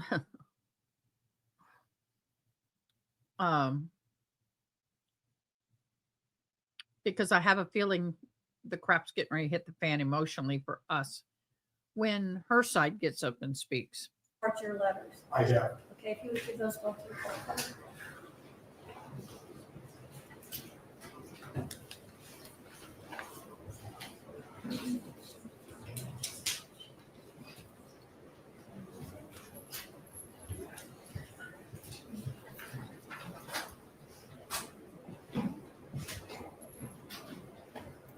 Go ahead. Your Honor, there's very little that I can say after hearing from those who love Dominic and Davion in regards to the impact that the defendant's conduct had on these families' lives.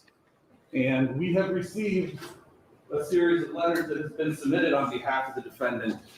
In summarizing these, they describe her as a good student and a loving and caring person, and that she could never do something like this. And they can. Oh, okay. By the way, I want to say this real quick. She had a 3.86. She was a very smart girl and a very good student. That doesn't negate the bad decisions and the plotting she did. Continually, despite the verdict, refer to this as an accident, and an unfortunate accident, and tell you that she is also a victim. And there are just a few things that I think is important for the court to consider in determining a sentence today. Part of the evidence in this case and introduced in trial was evidence from the defendant's cell phone. There were search warrants executed on her various social media accounts, her school records, her medical records, things of this nature. And I think that who she actually was is directly contradictory to what is painted by the letters submitted on behalf of her today.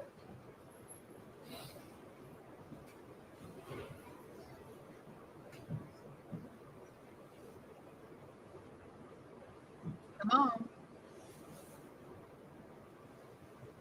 Do you know how to make the video? One moment, Howard.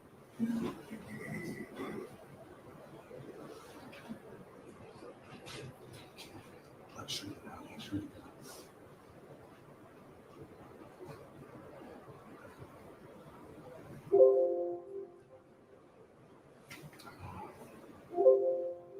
I'm sorry, Judge, I thought we were set on this there. Please do.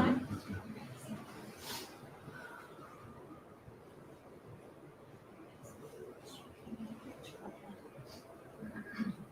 I'm not even cool. I'm just one of those girls that can do a lot of drugs and not die.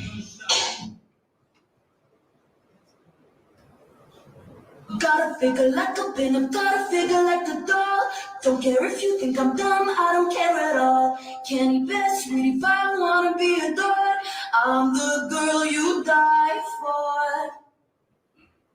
Objection, Judge, none of this was introduced in the trial.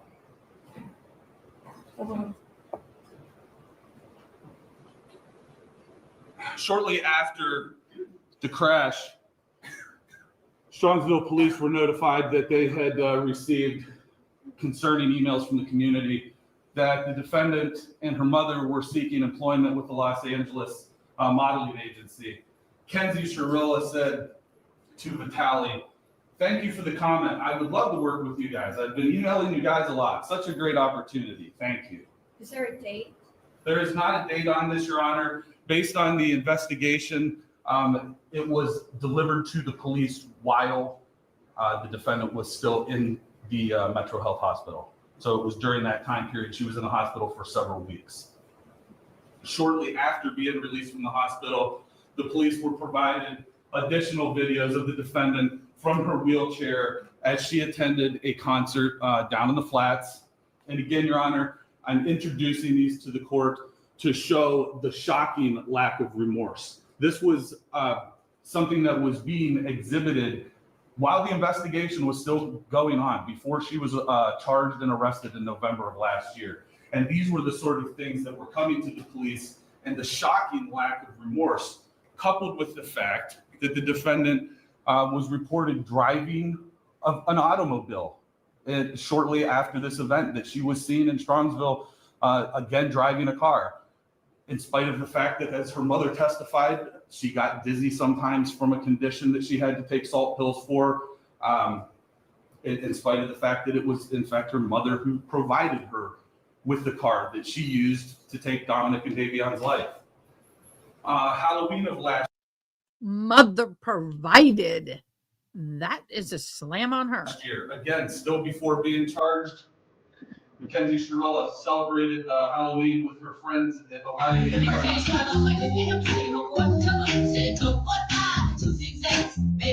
all we need. We can go to the park and the dogs on that weed and the mirror. Judge, can I just make one continuing objection? Sure. Thank you.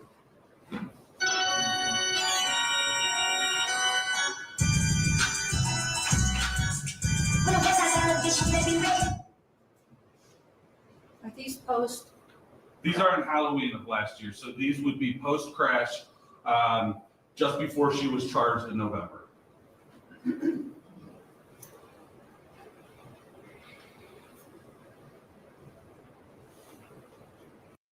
June, unfortunately, you cannot be charged. It is not a crime to be an enabler on this level. Maybe should be, but it's not. Dang it. We think the defendant has shown a shocking lack of remorse, Your Honor. We think that she has continually put forward that this was an accident, in spite of the fact that the evidence is in I wish he put in the phone calls. direct contradiction. Your Honor, you were on Progress Drive. You saw the evidence that was displayed in court. And Your Honor, we think that you are the person who is in the best position to decide an appropriate sentence. We have full confidence in the sentence that you'll give her. Thank you. Your Honor, may it please the court, I asked you to allow Mrs. Shirilla to address the court first.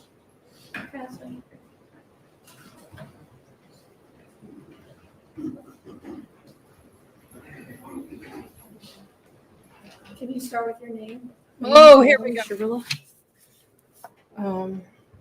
I just want to say, am I allowed to address them at all? Sure. I just want to say to the families that I'm broken, sad, and lost, and my heart hurts for everyone. Okay? Davion was her new friend, and Dom was the love of her life, and he was part of our family. Okay? I'm just so sorry that this happened, and we're heartbroken. Okay? Okay. And then, So Your Honor, this was a terrible. So I checked the box off. Any of us give a show a thumbs up if you think she was sincere. Thumb down if you think she's a bunch of full of crap. Thumbs up if you think she's sincere. Thumbs down if you think she's full of crap. Did that feel sincere to you? If I was sitting there and that was my child and she'd stand up, I'd say, "Fence, please. Sit the fuck down." I would. Horrible, tragic nightmare accident that happened that she has no memory of, and she will never emotionally or physically recover from it. She almost died too, and we're asking that you please not run the sentence as consecutive. He was family, and we all loved each other. That morning of the accident, she called. I got a phone call that there was a car accident. Okay. So we went to the hospital and I didn't even know who was in the car. The names had not been confirmed yet. And I'm going to cry because I missed Dom so much. We loved him so much. So I called Dom like over and over again, praying that he was going to answer the phone, and he didn't answer the phone. So then I tried to call his mom, and she didn't answer the phone either. And I still didn't know who was in the car. I didn't even know if she was alive. I didn't know what was happening. So then we were in the waiting room. And then his mom she did call me. So I answered the phone and I was like, oh my God, like, I don't even know who was in the car. Like, what's happening? Was that Dom? And she said, what do you mean? My son is dead. And I was like, I'm so sorry. And then she said something like, and now I have to wait until your kid's out of the hospital. And then I didn't hear the rest. I was like, we loved him so much. And I hung up the phone. I did not talk about social media. I didn't even know what was going on yet. Okay. So then that was it. Self-defense. I feel like she's on trial. I feel like she is trying to defend herself. In reality, I really do. I feel like she's trying to defend herself, and this is angering me. I'm feeling a lot of anger. In the hospital, that Vitality post, I commented on that because somebody had called her a murderer, okay? And she's not a murderer, so she didn't even have her phone at that point because the police had still had it, okay? So I jumped on, and I was like, you know, she's not a murderer. She's more sad than most of these people commenting. She's been trying to get in touch with you. I mean, at that point, it was just an accident. So I commented on her behalf, not because of the modeling opportunity. Who cares about that? I don't want them to refer to her as a murderer, okay?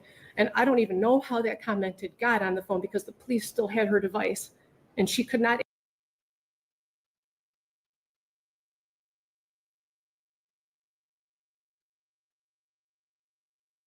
What can you say to this crap? You're welcome, Joy. Thank you for hopping in. We are rewatching all of the information on the Mackenzie Shirilla trial. We're kind of doing a dive on it. It is so sickening, appalling. I am nauseated at the fact that this mother is behaving the way she is. Blaming, being defensive herself. She acts like she's on trial. Access her phone or social media. That's why I did it. And I had called them asking if they could shut down social media because people were calling her a murderer and making death threats and organizing groups to, take her out when she got out of the hospital and stuff. So I don't even want her phone. I don't care about her phone. I don't care about social media. I just wanted them to stop calling her a murderer so that when she did come to, and she did come out of surgery, multiple surgeries, that she wouldn't see all these people calling her a murderer because she would never, ever, ever murder the love of her life. Okay. Halloween. So you're saying she would never murder the love of her life, but the guy that was in the car with her, who was not the love of her life, was supposedly a friend. Okay, she can murder him. Why are you focusing on one? She killed two. If I was the parent of the second child, I'll be going, what about my kid, boo? For 3 months after the accident, she would only wear his clothes. She would only eat the snacks he ate.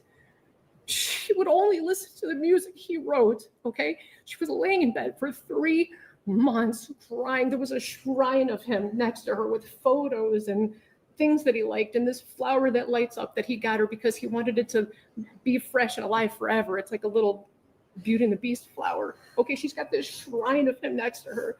So she was crying for 3 months. So her friends asked if she wanted to go out trick-or-treating or Halloween, and it was at OU. And she didn't even want to go. She said, I don't know, should I go? She couldn't even walk yet, barely. So I told her, I said, baby, please go. It's Halloween. You've been laying for 3 months crying, only listening to his music. Please go have just a moment of fun, a moment of fun. So we told her to go. My husband drove her. I brought her back home. She just needed a second of fun from losing her whole world, So that was us. We told her to go. And that concert she went to with Dom's cousin, Abby, they picked her up. They brought her there. That was Dom, Mackenzie and Dom and Abby all decided to go to this concert together while they were in the hospital. That was for Dom. Everything she did after the accident was either in honor of him, to be close to him, or just to be by him any way that she can. She's like devastated and tragic. He was the air that she breathes. Okay. And they went with his cousin. We spent all kinds of time with him after the accident. What was the other thing? I'm hearing an awful lot about your daughter. I'm not hearing very much about the two dead people. Dominic, okay, I'm asking you for a leniency because this was a tragic accident that she does not remember. And Davion, he's a new friend. I'm so sorry. What does that mean? His life is worthless? No. God, no, not at all. They all loved each other. They all spent every day together. You know what I mean? I don't know too much for him. Isn't that part of the problem with Mrs. Shirilla? Sorry? Isn't that part of the problem that they all trusted each other? Isn't that part of? It's not a problem at all. It was wonderful. A problem how they all ended up in the car together and two of them ended up dead. I understand. I understand what it looks like. I'm saying that it was a tragic accident. She would never. Well, we're going to have to disagree on that. I understand. Right. And I respect your position. You disagree with me. I understand. But anyway, that's it. I just wanted to address those. We told her to go to those things, and then she did go with Dom's family. So look at that. Don't look at it with look on that with different eyes if you can, please. Those things are not relevant. Not at all. Not at all. Not at all. But she's a good, if you would have a moment, all you would need is 5 minutes of a conversation to have with her to learn who she is. Just that you would just need 5 minutes to learn who she is and what she's capable of not doing and doing, and you would see for yourself. That's all. I'm so sorry, guys. I'm sorry. I love you.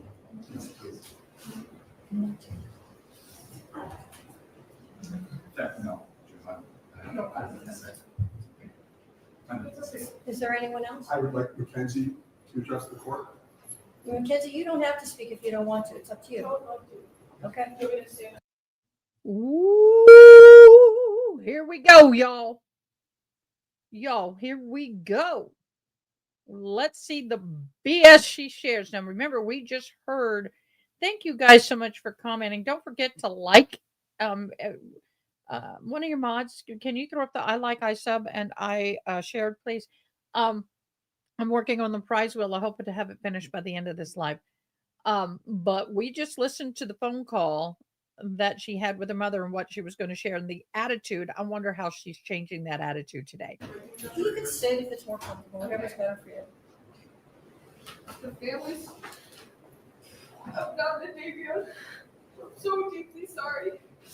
I hope one day you can see I would never let this happen or do it on purpose. I wish I could remember what happened. I'm just so sorry. I'm heartbroken. I love Dom and Davion. We were all friends and Dom was my soulmate.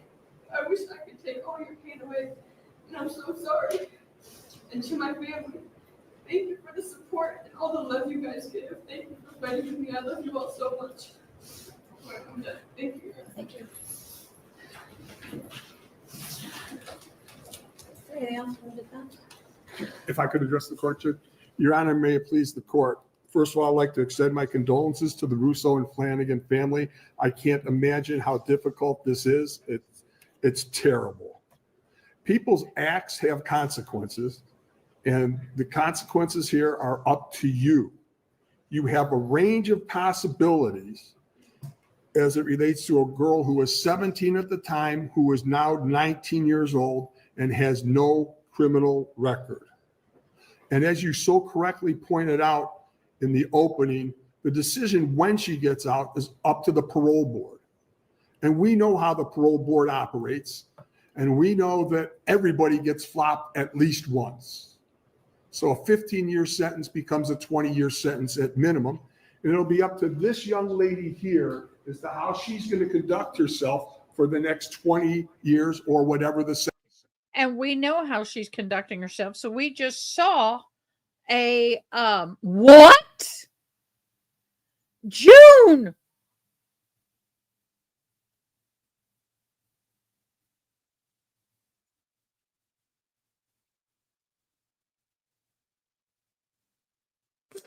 Thank you, June. Oh my God. June, you made me cry. June, thank you so much. You are such a love, and I love you, dear. Thank you so much. We've seen how this girl has responded. We just saw some of her jail behavior notes. Oh my God, June. It's still going. Oh my God. I can't even tell everybody who all got these. Oh my God, June. Thank you so much. Sentence would be. That would be number one. Second of all, I'd like to say thank you so much for allowing and taking the time to read those letters. And I would like to concentrate on the letters from the people from juvenile court. First of all, Miss Smith and Miss Kent. They have been the people who have monitored her progress since she was entered the juvenile detention facility, where she was for about 9 months. And I would like to commend them for writing these letters, because ultimately, or initially, I tried to have them send a letter and the people at juvenile court wouldn't let them. And so they sent these letters anyways. And what do we see from their letters?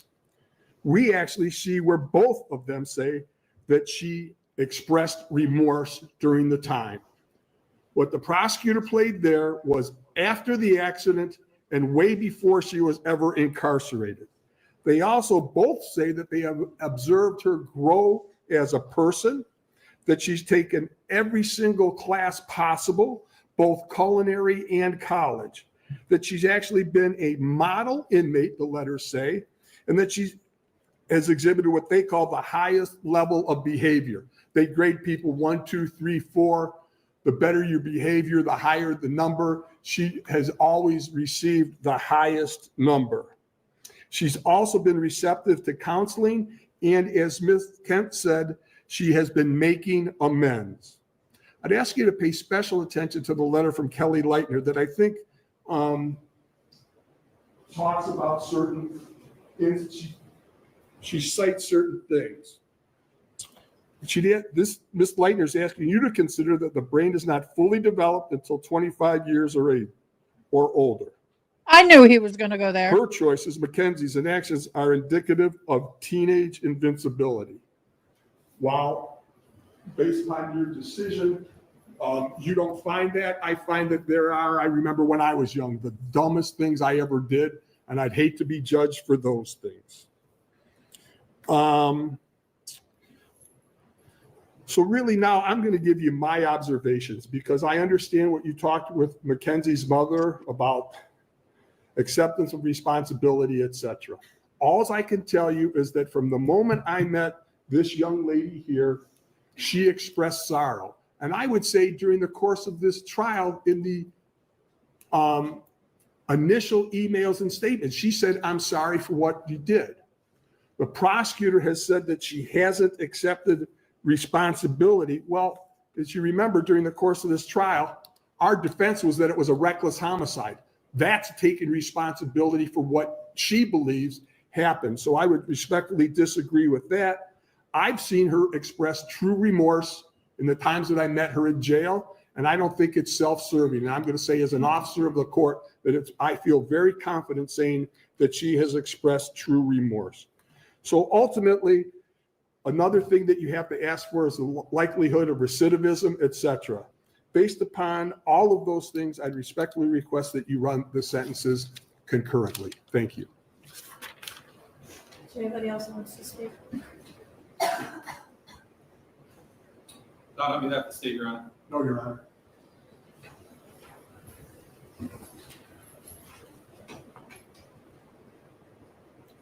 Today is the sentencing of the defendant for the purposeful and intentional murders of Davion Flanagan and Dominic Russo. And in a way, it's the second time their families are gathered again to grieve. It's also a day when Mackenzie's family will grieve for the future of their daughter. All three of these families and the friends of these families are suffering, and all of their lives have been irrevocably changed because of the actions of the defendant.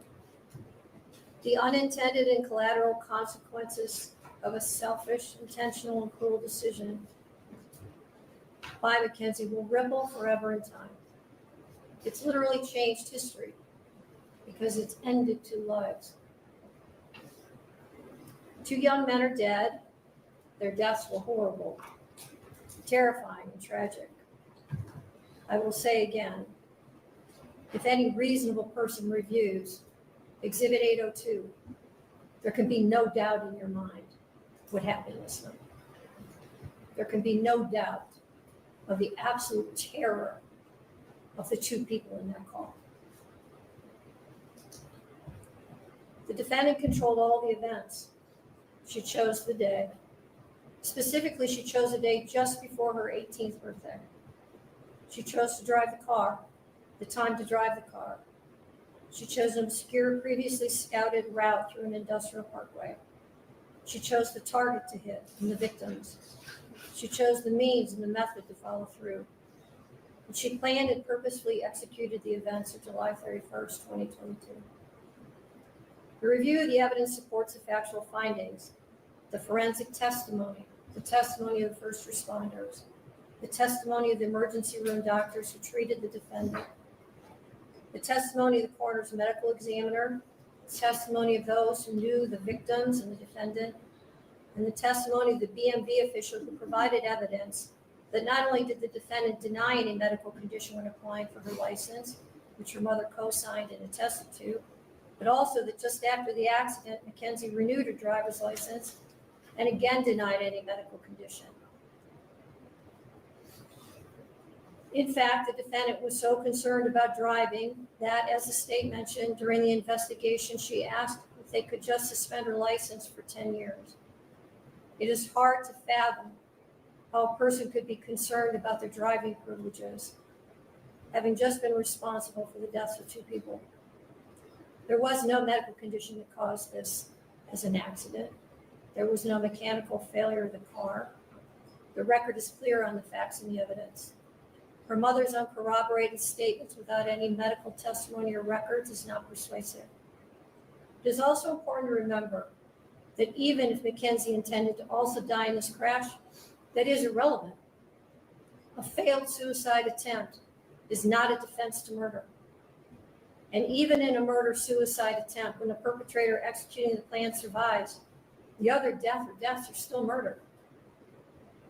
There's only one person who's responsible for the pain of everyone in this room, and that person is you, Mackenzie. Nobody else is responsible. This isn't the fault of Dominic's family or Davion's family or your family. And I know that each of you have asked your questions to yourselves, what if? What if I had done this or that? The truth of it is, none of us can control the intentions of another. And when there is a purposeful intent to harm or kill someone, it is the perpetrator alone who bears the responsibility for the choice and the consequences and the harm that follows. The difficulty for sentencing today, honestly, is whether or not I believe you should get consecutive sentences. I'm troubled that should I give you a concurrent sentence, that people will believe that somehow I'm being disrespectful to one of the victims. And on the other hand, I have to weigh the punishment. There's a very good likelihood, Mackenzie, that you will spend the rest of your life in prison. That won't be up to me. That will be up to the parole board, and that will be up to you to a great extent. I understand that the pain in this room wants me to impose the harshest sentence. But I don't believe that would be the appropriate sentence, because I do believe that Mackenzie will not be out in 15 years. So she's sentenced on count 2, the murder of Davion Flanagan, 15 years to life. She's sentenced on count 1, the murder of Dominic Russo, 15 years to life, to be served concurrent to each other with credit for time served. I'll waive fines, fees, and costs, and your appellate counsel will be assigned. Are there any questions from the state? No, Your Honor, thank you. Any questions? No, Your Honor. All right, thank you. I love you all.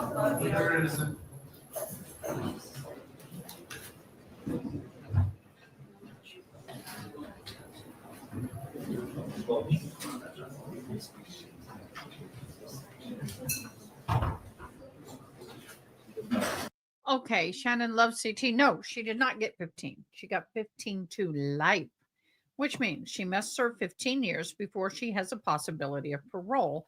The chances of her getting paroled on the first time is like 100% not. Spending the rest of her life in prison, 80%. So this is definitely a huge hit. Huge. Because a parole board doesn't look just at the case. It can access, I mean, families, people, the state, anybody who's involved in it can send the parole board any kind of evidence that they feel that would show that she is not remorseful, including cell phone calls from prison, documents, records. I'm sorry, I just saw a cat run across that window. I was like, whoa. So no, she got 15 to life. You don't have her in an instance because you think she won't get paroled. I don't see it that way. I think the judge is basically saying you're going to get 15 to life. There's a chance you may get paroled, but chances are you won't. I don't know. With her, you're right. With her behavior, it's up to her whether she gets paroled.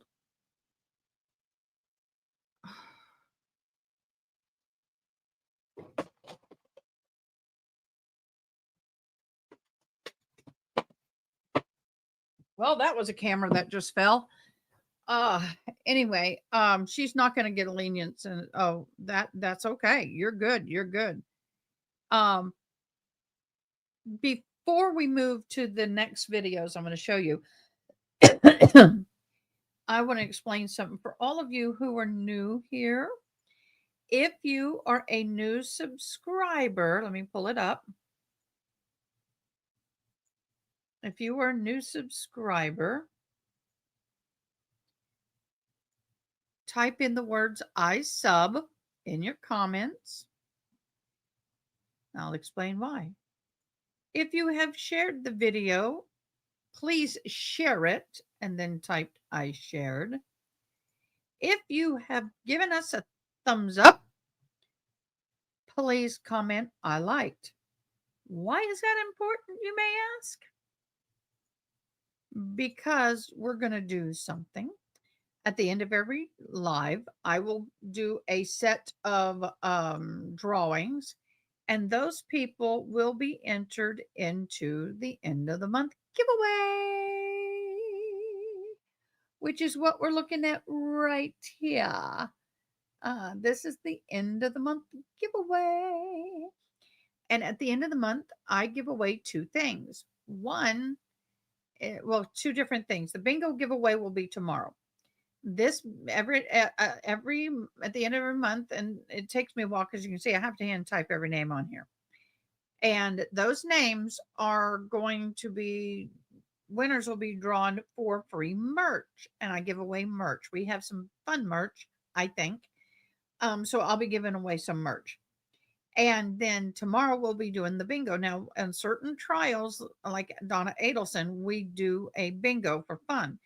I will not be doing a bingo on a trial where a child is harmed, or certain trials. I just don't do bingos. I don't think it's appropriate. Okay, so right now, let's do our bingo drawing.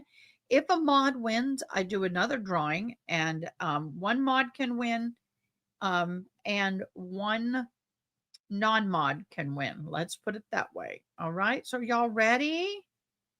Are y'all ready? Now, this does not include today. This is last month's drawing. So if you're not, you can't get into that one. Okay.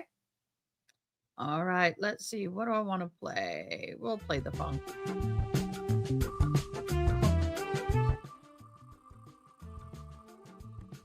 Who is going to win? Weird Debbie M.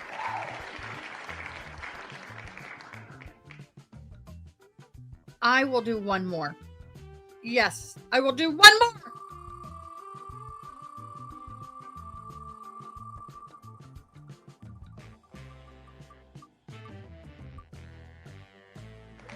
Hello. Wonderful.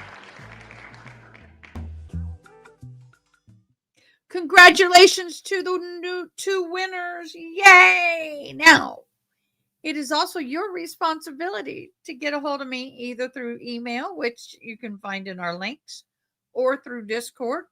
We'll post that up. Please let her know. If you see her, Shannon, thank you so much for joining us, love. If you see her, please let her know. Bingo is a bingo card that we put up with words that are mentioned either by anybody in court or by myself. And if you get a bingo in vertical or horizontal or crisscross, you can have up to 12 bingos. Every time you bingo, you put I bingoed in chat. And then at the end of the day, I draw a winner. So, yay! There we go. Woohoo! We did it. It sometimes takes me a while to type all those names in, y'all. The monthly bingo is tomorrow, June. Those 2 were for the monthly giveaway. So that is a monthly giveaway. So congratulations to you. I will tell you, I'm putting a 30-day cap on how long it takes for you to get a hold of me, because I can't sit there and keep holding it. So you have 30 days to reach out to me either through our Discord or our email, which is listed. And if you don't have it, let me know. We'll get it to you. Okay, guys? Yay!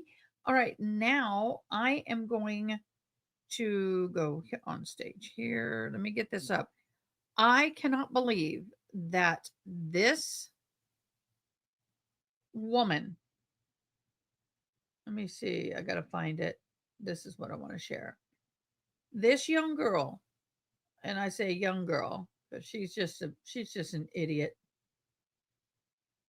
Well, I accidentally did something I didn't want to.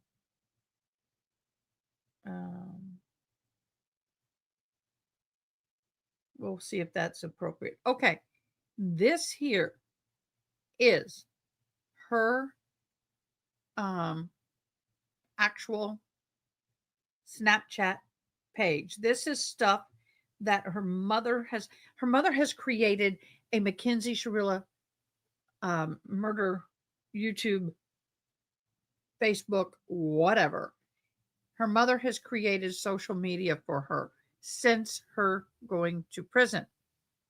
I can't believe this. Let's watch. I can't do the music because I'll get copyrighted.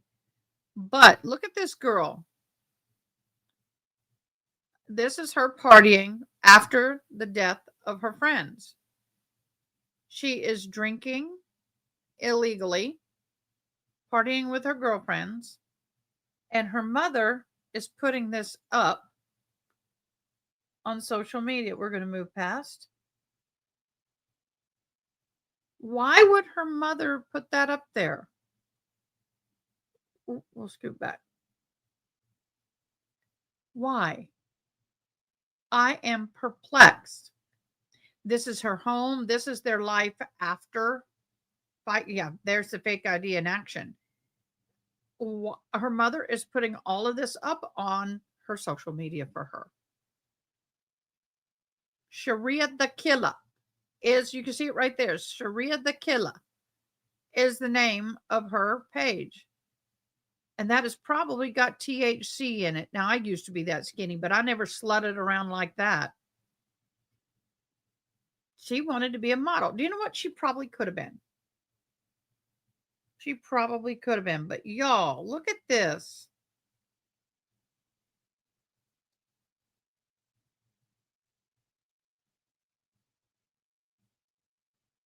How in the... I would not want my daughter looking like that in public, nor would I be posting it after she's in prison. The shoes were way too big on her. She is really loving herself. I mean, self-love, man.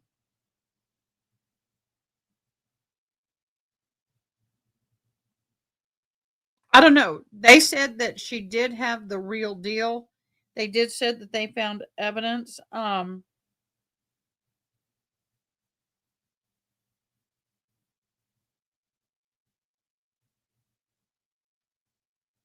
That's weird. Sorry, I got a weird thing. She was hoeing it out, literally hoeing it out. Um, Tacks and chats and things on her thing.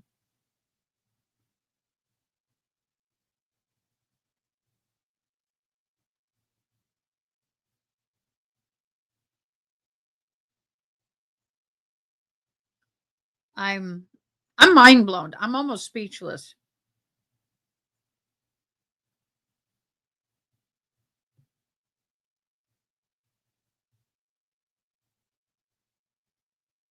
Yeah, exactly. She was spending Dom's money and she was selling the kitty kitty. She was really selling that kitty kitty.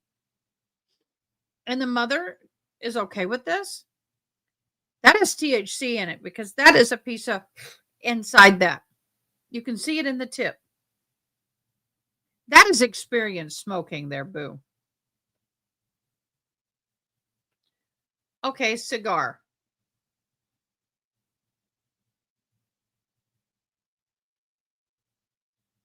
Oh, poor kitty.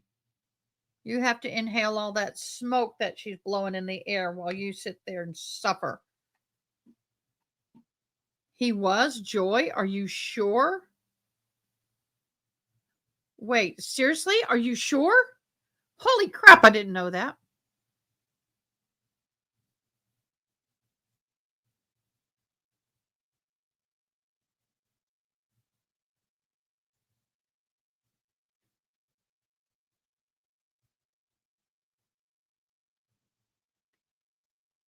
A blunt, yeah. I was trying to be polite. I'm trying to not get in trouble with YouTube. Okay, I'm going to skim past this because I don't want to get in trouble with YouTube. And her mother knows that she did all this.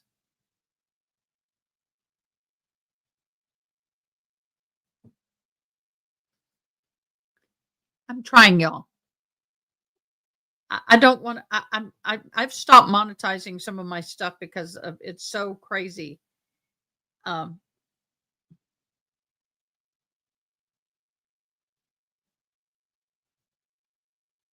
why? Why?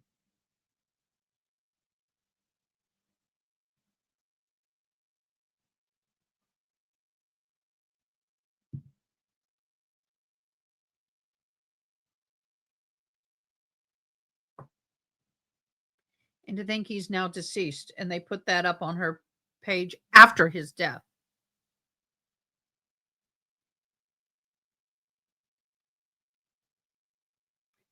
If I caught any of these videos on my daughter's page in his Cadillac, if I caught my daughter doing any of this, I'd be so angry. I would not put up with.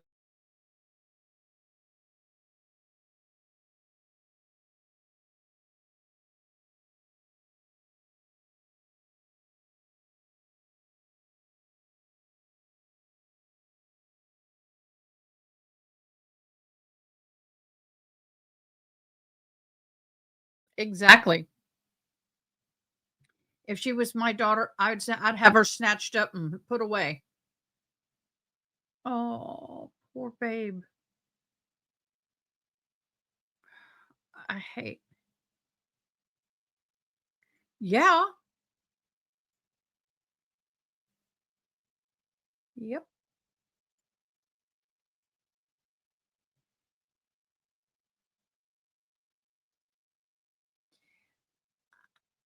And her mother's the one that's posting this stuff. Sharia, the kid. I mean, really. Her dad bought the bong, Joy. Joy, do you want to come on and share with us, please? Because I don't know any of this. He bought her the bong, so they're okay with her smoking weed? And they wonder why she ended up unaliving two beautiful young men? That skank that I don't use this word lightly, but I'm using it now. That little skank needs to keep her butt in prison. But now she's turned her into a jailhouse lesbian or prison lesbian now. She got caught in an intimate act with somebody in that jail. It's in her notes. It's in her disciplinary actions. Oh my gosh. Oh, I did have my mouth washed off with soap just for saying dag nabbit. If I said dag nabbit, I got my mouth washed out. So if I said hell shit damn or I'd be under the ground.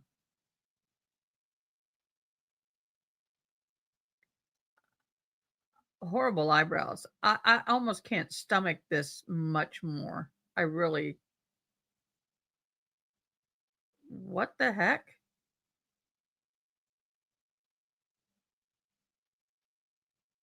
Come on, play.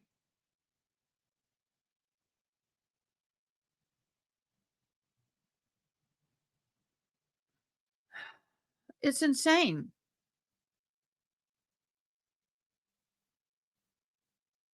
Oh, I don't.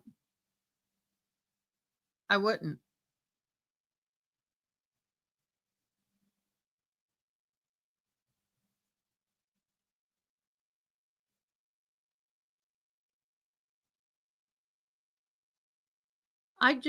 Oh my God, those glasses are hideous. I just can't. I just can't. There are, oh my gosh, this is her page. Let me go back. This is her page. There are multiple.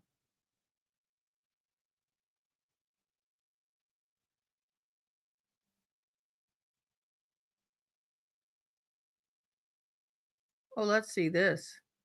Mackenzie Shirilla once again plays the victim after an incident of road rage where she threw an object at somebody's car. After the man tried to confront her, she called the police and pretended not to know why this man was following her around. Pretty much, I just noticed this guy was on my ass, so I slowed down a little bit.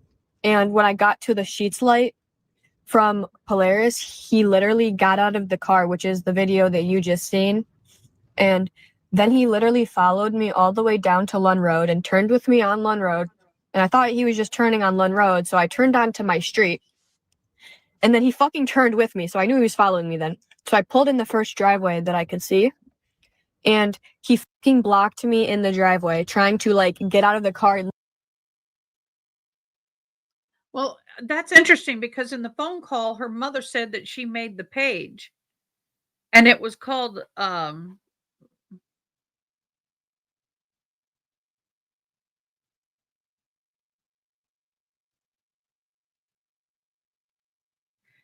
this is what her mother said she created. This is a CC. What does that mean? Carbon copy? I don't know what you mean by CC or the copy closed captioning. But we're not going to watch all this, but I just wanted you to see that this is horrendous.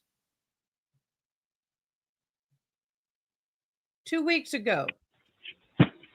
Sounds a police detective, Kazoo. Hey, it's Natalie Shirilla. How Hi. are you? Hey. Good, how are you? Can you help us?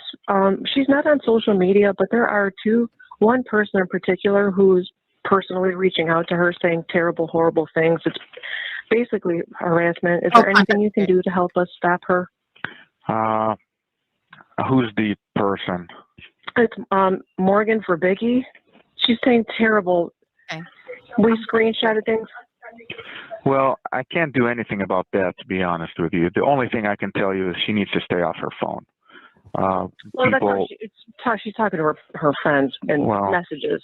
I understand. But sometimes people make a visit to their house saying, stop, knock it off. We know what you're doing, and this is it's cyberbullying. Well, at this point, the only thing I can tell you is the best thing she can do is stay off social media. People are talking. People have not stopped. People are not going to stop. At this point, you have a lot of people talking, and unless they say we're going to come kill you or something of that sort, there's very little in terms of what can be done. We will kind of put another Facebook, if you want, like a public on the Strongsville police page saying to knock it off with the. No, don't do that because that'll just draw more attention. Okay. To Well, it. I just didn't know if you guys could. In the past, sometimes they have done that. Well, not in this case. At this point, like I said, I'm here today on my day off working on the case because there's just so much. We're getting so much from people, calls and they're sharing things with us, and we. If I was a mom and I heard a cop say, I'm here on my day off working because there's so much going on with this case, I'd be scared out of my ever freaking mind. Have to vet through everything.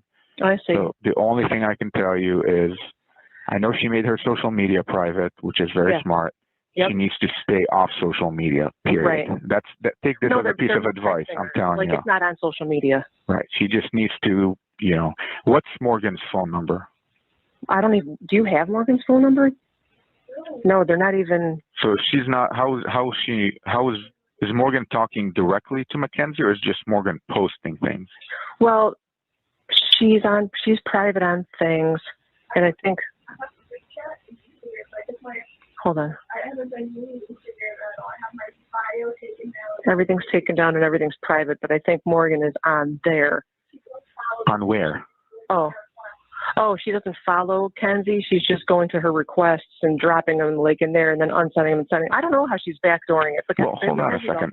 If Kenzie's not on social media and she doesn't have her phone number, how is Morgan even contacting her? Like where? On what platform? That's what I mean. So if Mackenzie's private, it doesn't matter. Does she still have an open social media account? Like is she still Instagram open? It's just private. Private. Yeah. No, she's still going to be able to contact her. Right. Right. Okay. What's Morgan's Unless you ban them and remove them individually. last name? I can try to call her. And, thank you. Do you have a number? I can't promise you anything. I know. I understand. Morgan Ribicki. V. V-E-R. Verbicki. Verbicki. Okay. Do you know where she lives? Do you know where she lives? Do you know about where she lives? Like in Hunting Meadows, like by Lake Young. Around Hunting Meadows. Okay. Like I said, how is Mackenzie feeling these days? Is she better? My God. Excruciating pain. She just had her surgery on her arm, and it's terrible. Did they tell you how many broken bones she has? She broke her C1. What's vertebrae. A vertebrae? Mm-hmm. Oh, wow. I don't know. Her humerus, right by the elbow. 8, 9, and 10 ribs. Wow. Her femur. And she lacerated her kidney and her liver and her left knee down to the joint. Wow. I know. Well, I hope she could just focus on healing and getting better. At this point, I know she deleted some things, but, there are a lot of people out there who, and we don't care because she knows she doesn't mind. It's just Morgan is really, really being evil. No, well, like I said, I'll attempt to, again, she doesn't have a phone number for her. I don't have a police Instagram. So it's going to be hard, name, right? Yeah, I wrote that. I'm going to try to track her down and just be like, listen, knock it off at this point. Right. It's very evil. That's, I will do that for you guys. Also, did you guys retain a lawyer yet? Yes, we did. We're going to talk with them. What's the lawyer's name? Do you know? Oh gosh, my husband has all that. Okay. Do you want me to have him call you with all that information? Again, no big deal. Just have the lawyer call me. I give you my card. Just give my contact info to the lawyer. Tell him, the detective asked that, you kind of make yourself known at this point. Yeah. Because, like I said, now that Kenzie's able to talk, I don't want to go by what her friends are saying. No, I really don't. Yeah, okay. Right. And I told her that too. I said, listen, they know. We know, yeah. I pretty much was able to put together the last 12 hours before the crash. So I know where she was, who she was with, everything. So at this point, I just want to know from her, what happened. Yeah. We do have some pictures. If she wants to see them, it's up to her. Like I said, I want to work with her. I'm not trying to, to make things more difficult. I know she doesn't like police. I get it. But at this point, she needs to get over that. Right. So, just I hope she feels better. You guys take care of her. Like I said, we're going to get through this together, all of us. Amen. Yep. But it's very important that the lawyer contacts me because at this point, I don't want to talk to her without her lawyer. Absolutely. And her lawyer might not want her to talk to me either. No, that's her constitutional We're right. just trying to nip the local evil. So I cannot police people from talking. People have a First Amendment right. They can talk. They can voice their opinions. That's public discourse. But what I'm going to do is try to reduce their threats. So if they're like, I know where you live and I'm going to come to your house, I'm going to punch her in the throat, those are the kinds of things we will have our officers handle. But somebody saying, you're evil, you killed, no, that's opinion. That's not going to, rise to the level where we're charging somebody with harassment or menacing until there's that threat of harm to Mackenzie, to you guys, or to your property. Okay. Okay. But I'm going to try to get a hold of Morgan just as a courtesy on good faith to show you guys, and we'll hopefully put an end to it. Thank you. That makes me just want to cry. So thank you. That's all. Not a problem. That's all I'm asking. Listen, at the end of the day, this is very sad for everybody involved, and especially for Kenzie. She has to live the rest of her life with this. Yes. Whether she understands the seriousness of it or not, it can't be easy. So I hope you guys all, pull through together and everything goes well. Like I said, at this point, just please make sure whoever your lawyer is gives me a call next week. This is very important. If not, just, give me their contact info and somehow we'll get in contact with the lawyer. Okay. Okay. Wait, when you go, she has a friend named Jana. Jana's not saying as bad, but if you could just throw Jana's name into that, if and when you go, it's those two. They're being very cruel. Okay. What exactly are they saying? Does she have a screenshot of what they're saying? She does have screenshots. Yeah. Okay. What are they saying? Exactly. So when I call, I'm not, they call my bluff. I want to be able to say, you said da da da da da. Do you have Morgan's? Hold on a second. No, this is more important. So I have the one screenshot. I have what Jana said. Ken, do you have what Morgan said? I have what Morgan said, but not like she understood. But this is the first thing she said to me. And she said, I never knew you would actually be the end of Dom. And then she texted me later that night and said, I know you did it on purpose. And then she unsent it before I could get a screenshot of it. I put that card there. Thank you. Okay. Natalie? Yeah, I'm here. Do you have my email? I gave you my card. My email's on there. Can you email me those screenshots? Because before I go talk to these girls or to their parents, I want to know what's in there. So when I talk to them, I can say, you said 1, 2, 3, 4. So they don't call my bluff and now I have nothing. Okay. Does that make sense? Yeah. And then the one, so Jana is saying stuff like, Mackenzie never told anybody to, whatever. It's just, it's mean and it's cruel and it's not. I got you. I appreciate you. The sooner you can email those to me, the sooner I can try to track them. It's on your card, right? Yeah, it's on my. Hey, Joy, I'm trying to find those text messages. I'm trying to allocate and find the text messages. If you know of a quicker route, I'd love to hear it. I did find her Facebook. June Just Talks sent me her Facebook page. Thank you, Miss June. And I am getting ready to show you all that in a minute. Card, and if she has phone numbers, that would be helpful. If not, I will figure something out to try to get a hold of them. Okay. Okay. Thank you. Yeah. All righty. Thank you so much. Okay. Take care. Bye bye. Bye. You too. Bye.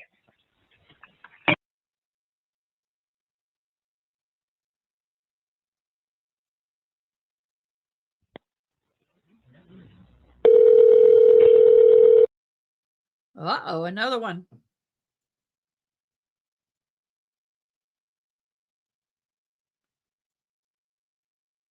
Didn't mean to stop it. Hello?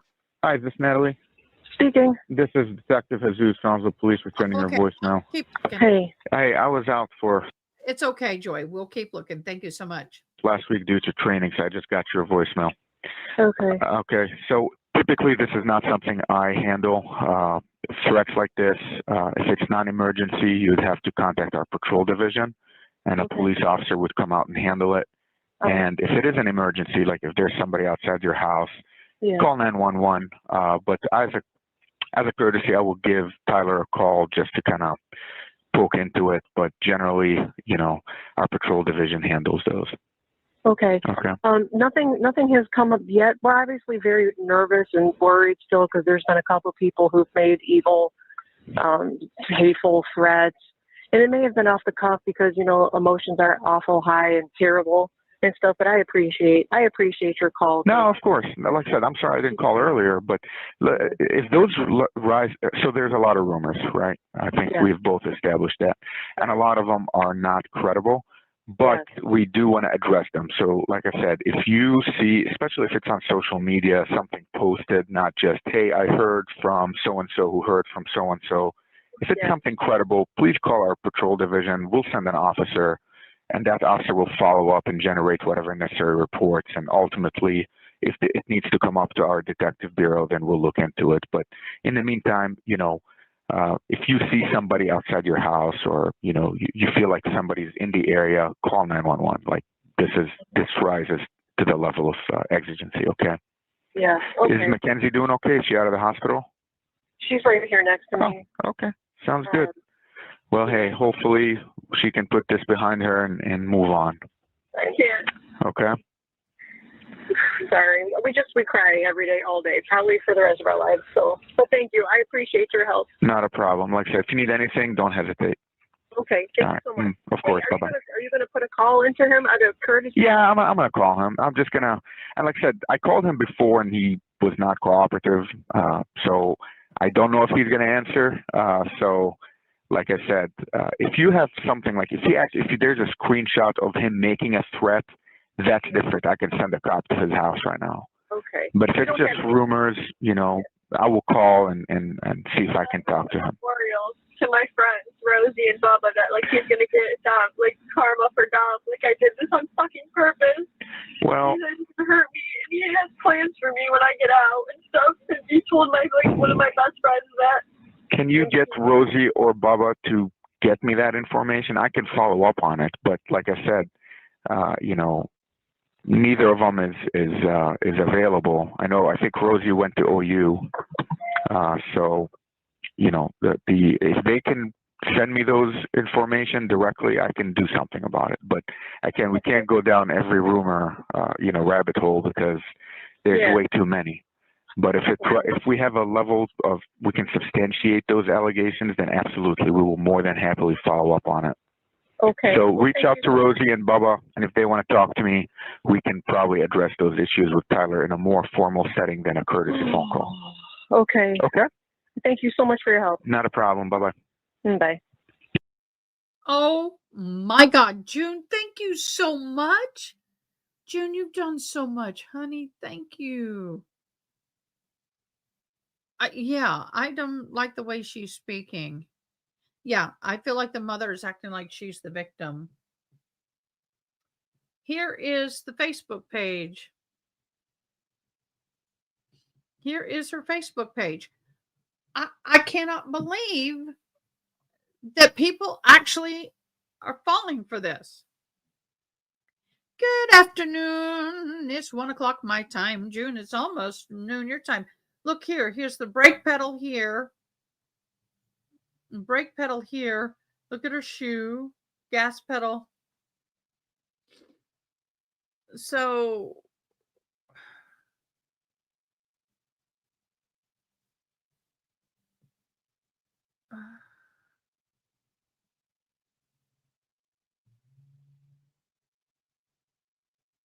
I'm floored. I am actually quite floored at the information I've been seeing on this Facebook page. There's an incredibly false documentary that came out a long time ago where the prosecutor blatantly lied on camera. I just.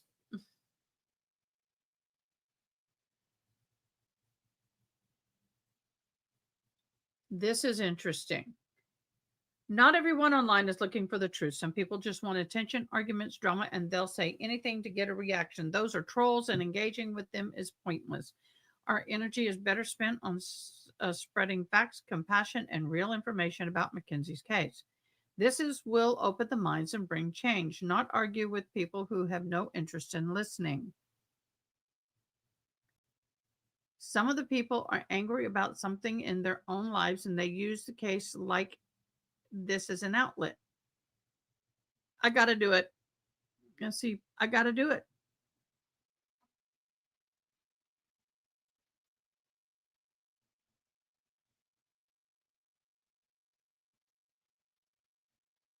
It has nothing to do with Mackenzie.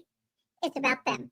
Many just enjoy the drama and controversy and the reaction. Online, behind the mask of autonomy, they get validation from those of likes, replies, and views. You mean me? They don't actually believe that a teenage girl deliberately chose to slam into a wall at 100 miles an hour. No rational person could. That's right, Boo. She wasn't rational. What they're doing is pretending to believe it because it feeds the cycle of outrage and reaction they thrive on. That's why arguing with them is pointless. You can drop the clearest facts, the most airtight logic, the most heartfelt defense, and they twist it. They mock it. Or, oops, didn't mean to do that.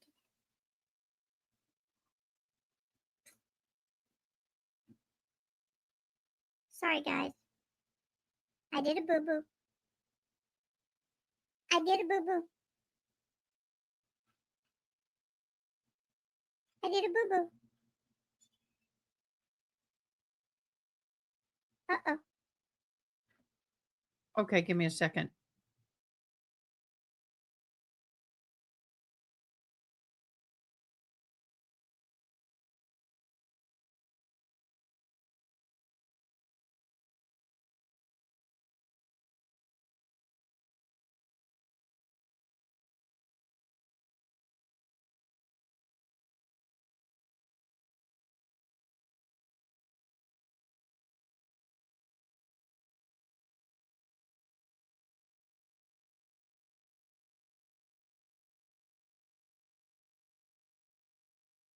Okay, my son had a major headache this morning, turned into a migraine. I had one the other day, but now I can't find where we were. Let me see if I can go back. I guess not.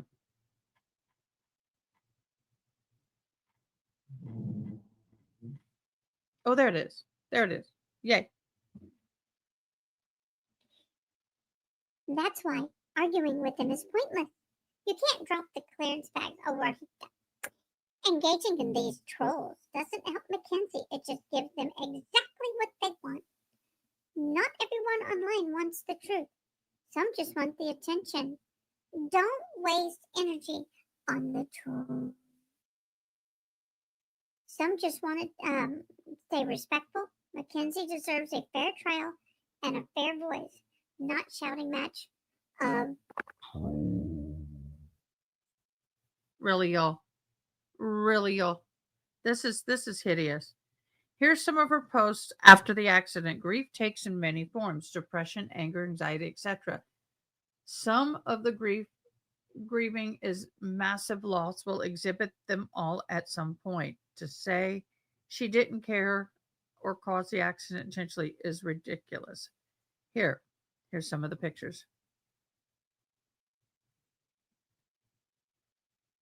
I wish I could get fully night's sleep, but do I ever deserve to get one?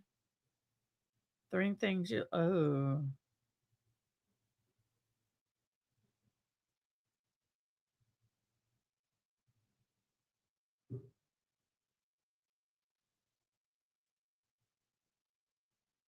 Okay, this pisses me off.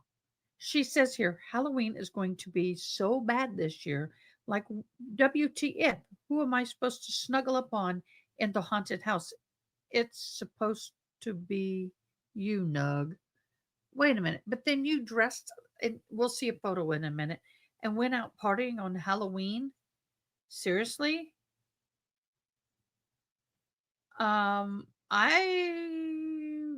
This is weird. Oh my gosh, did y'all hear about this? Here's a photo of Mackenzie's lawyer during her trial with his eyes closed, probably staring into eclipse. He also had his eyes closed while trying to defend Mackenzie. This man who talked a teenager into a bench trial where one person decides your fate. Any critical thinking person can see exactly why he would do that. Everyone that convicted Mackenzie knew each other, working together, and knew Dominic's mother. I wouldn't hire this a-hole to get me out of a jaywalking ticket. The lawyer is also a prosecutor for several suburbs. He works both sides of the fence, and he literally said to Mackenzie's father after the lynching was complete while walking out of the courtroom, and I quote, it's okay if you throw me under the bus.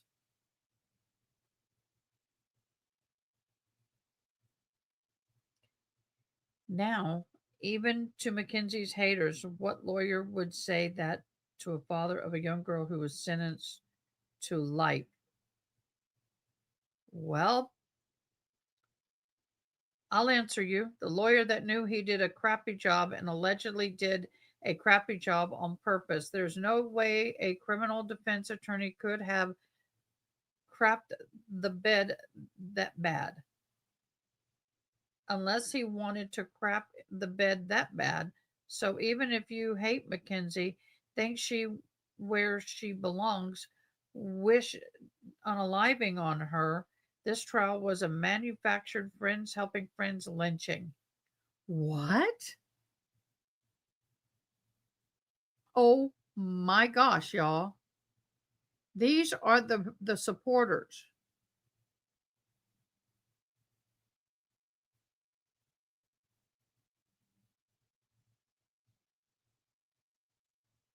Yeah, Joy, they are. I'm a little bit floored. I really am. 2 years ago today, I stopped working. I got my phone and watched the wrenching judge sentence Mackenzie. Okay.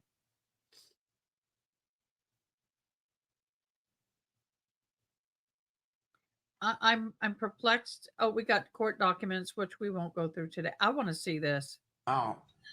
It doesn't explain those last 2 seconds. I mean, you've driven down Prospect, what, 1,000 times? You lived in Shelbyville forever. So we all know it has those two curves. Oh, and don't let Okay, first of all, this is photoshopped. They doctored that. her tell you that she is unfamiliar with No, process. I eliminated that this morning. Okay, because I'm gonna tell you, when we went for prom pictures, the guy that was going with us, she kept telling me, oh, just cut through on Progress. She knew, and that was the way that I went to my office. I've not driven down that street since.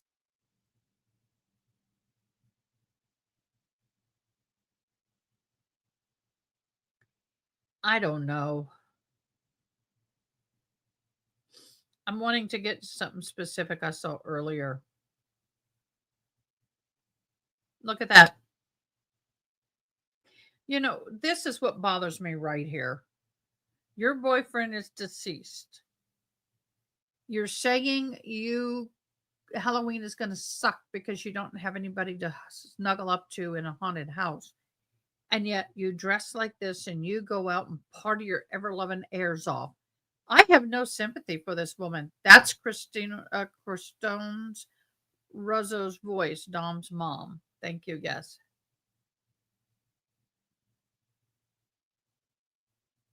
So they're saying this was a tribute.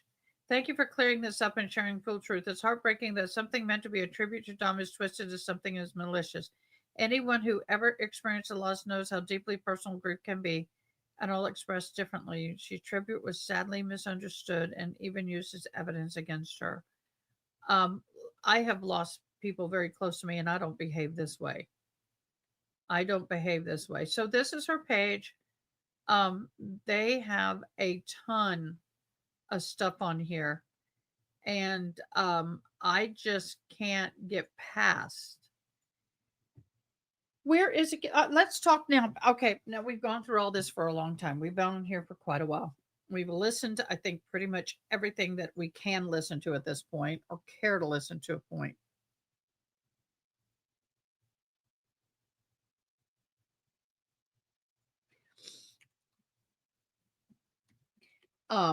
But now what I want to talk about are the parents.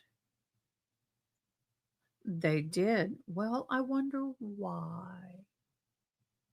I wonder why. Um,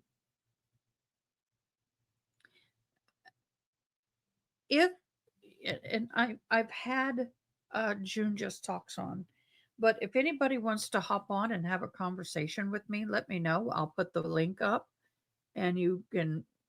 You have to quickly download the StreamYard, but it's free, and hop in with me because I really want to talk about the parents. I want to talk about the mother and the father and the way they are behaving.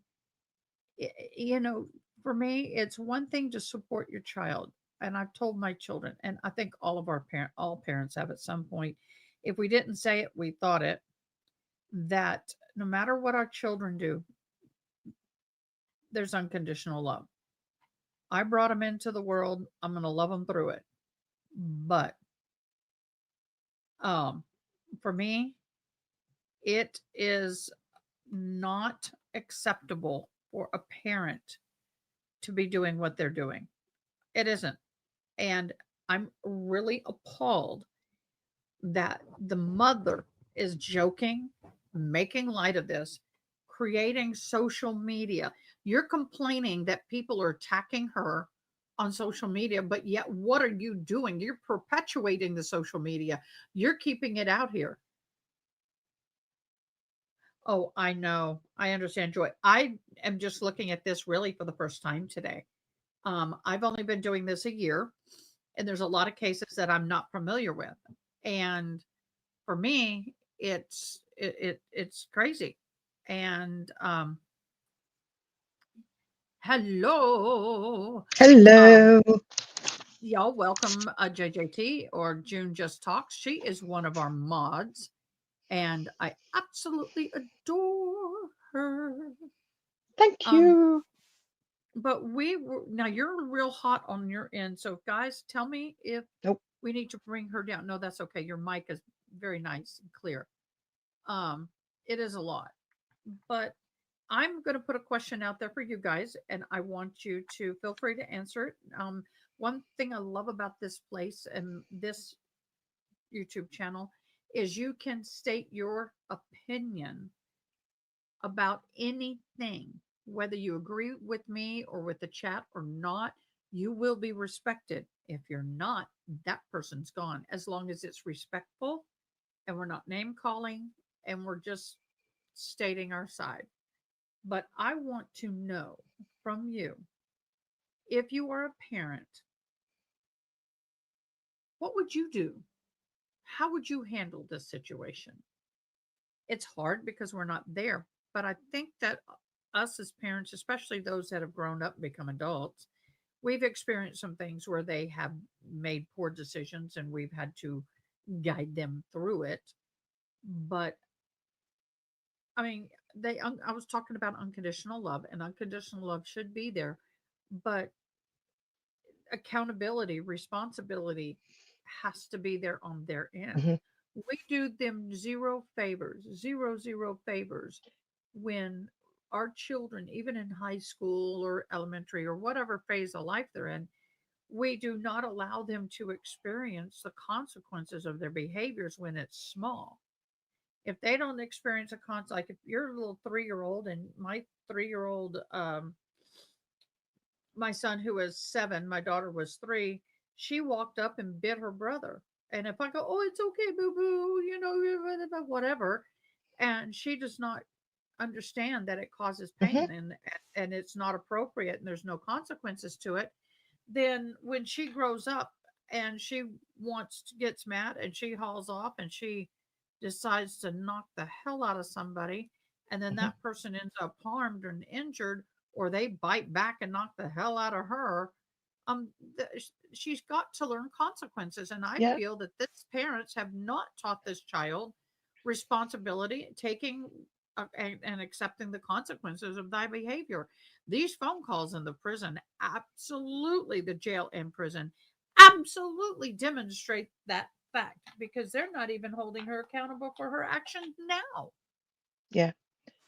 Exactly. You know, you were saying about your daughter. My daughter with her son must have been 4-year-old, something like that. And he was climbing on the back of the sofa, messing around. And she says, if you're not careful, you'll fall off the arm of that sofa and hurt yourself. Guess what happened 5 minutes later? Fell off the arm of the sofa, hurt himself, came running to mummy, arms out. And she says, she rung me up going, Mum, am I a bad parent? And I says, well, why? What happened? So she was telling, she says, Mum, I was so annoyed that he'd ignored me. I just stood there and said, stupidity is not rewarded with sympathy. And I just thought, come on, that is so good. I wish I had that. He was 4-year-old, and I burst out laughing. And I can just imagine her son standing there going, yeah, it was my own fault. I was advised against it. So he learned consequences by it's a case of I advised you against doing something. You did it. You hurt yourself. You now want me to hug you and go, it's all right. Karate Yes, Cat, Mom. Karate Cat Mun, say that again. Is that what I said? Is that what my daughter said you want repeated? If it was, it was stupidity is not rewarded with sympathy. And I just think it's fine. It's sympathy, yes. And I think it's, if we give in straight away and do you knew this was wrong because I told you, or in the case of an adult, the law tells you, or common sense tells you it's wrong. Then if you do it, you've got to take the consequences. Be that no cuddle from mum or prison. Yeah, and the part of the problem is that can apply to our country. It can apply joy to anybody anywhere right now. Yeah. The thing that gets me in part of this is you have parents. Look, if the parents don't choose to stay in denial, then they have to accept the responsibility of their own actions, and they don't want to. They have to take responsibility in the way they raised her. You know, it's funny when our children do something really horrific.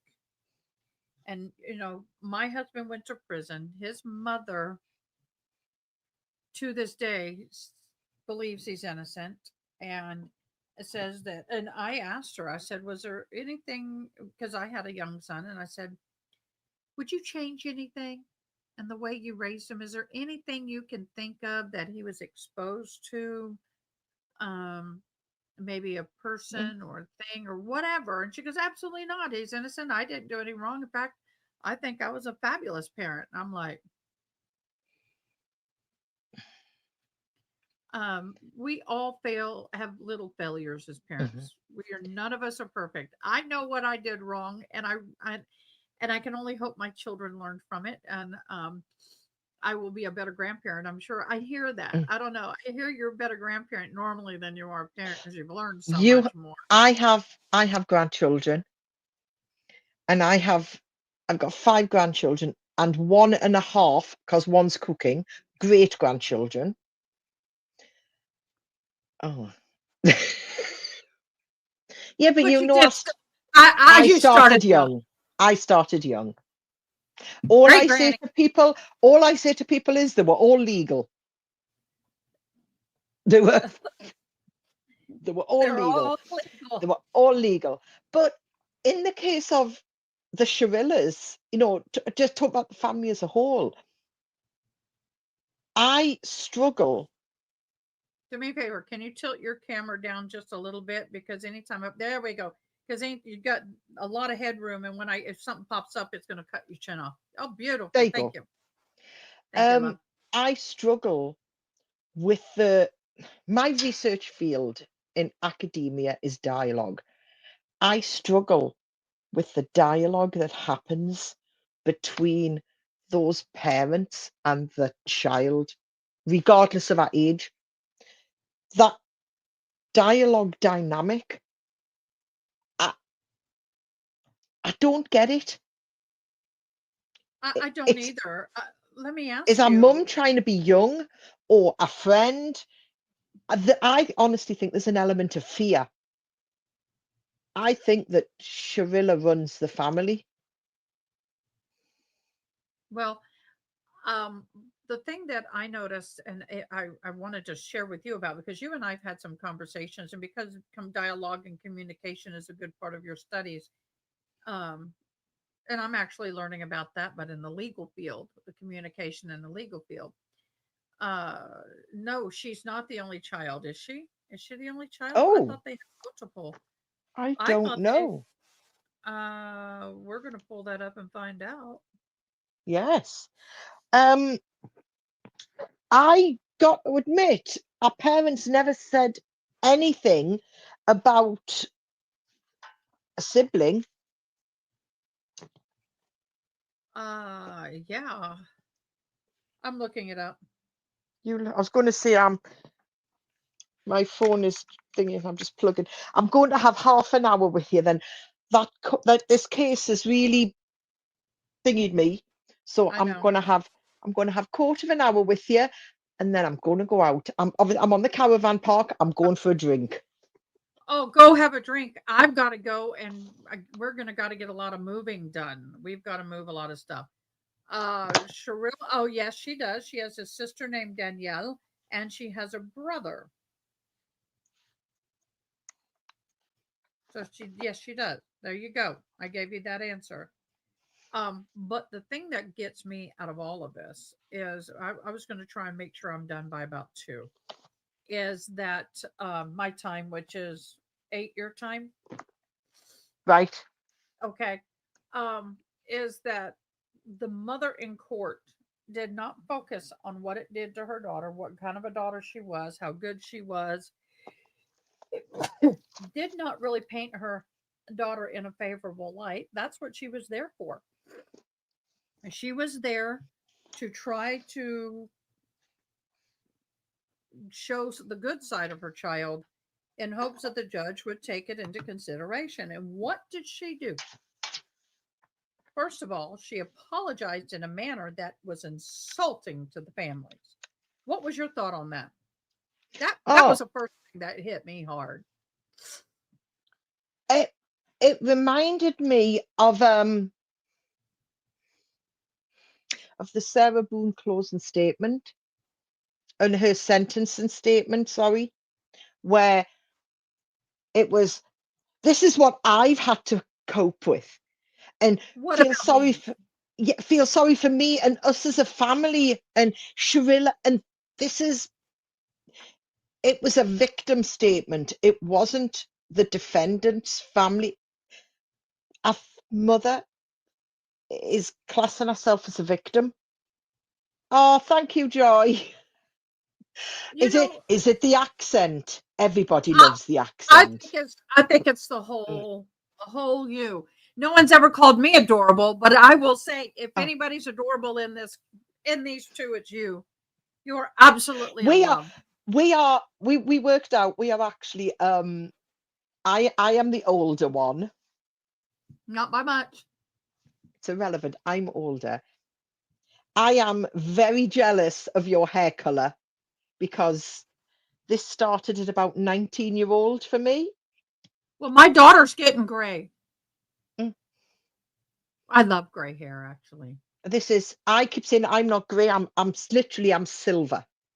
Yeah. If I do, hang on. I've never seen your hair down. Oh, beautiful. You are silver. There.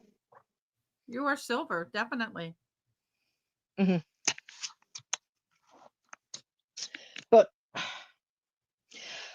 I felt that the mother at that point needed to do those, those little explanations that the Sarah Boone did.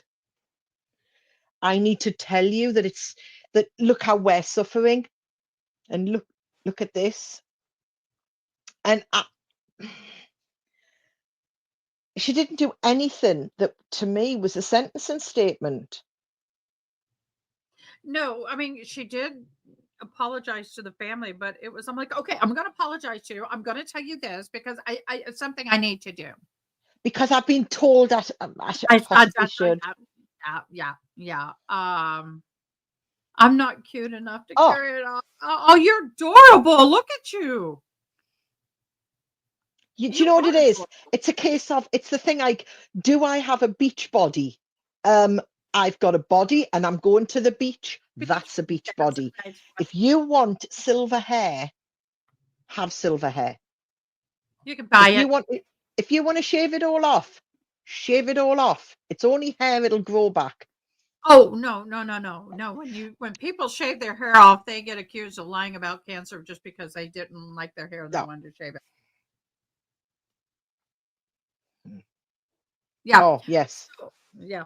But anyway, the whole thing of the mother speaking, it just, I had to shut up and put food in my mouth to keep from blowing a gasket. And when she says, if you just spend 5 minutes with Kenzie, you'll know what she's like and what she's capable of. I'm thinking, the indictment and what she's being convicted of tells us what she's like and what she's capable of. Oh, but what about if we just spend 5 minutes listening to the jail calls after that she was arrested, and after her conviction, you really know who she is. When the judge said about the 15 years, and she says, what was it? Paraphrasing, I honestly believe you will not be out in the 15. She's heard more evidence than was presented by the prosecution in that sentencing. I'm not too sure. There may have been transcripts put in. She may have been given jail phone calls.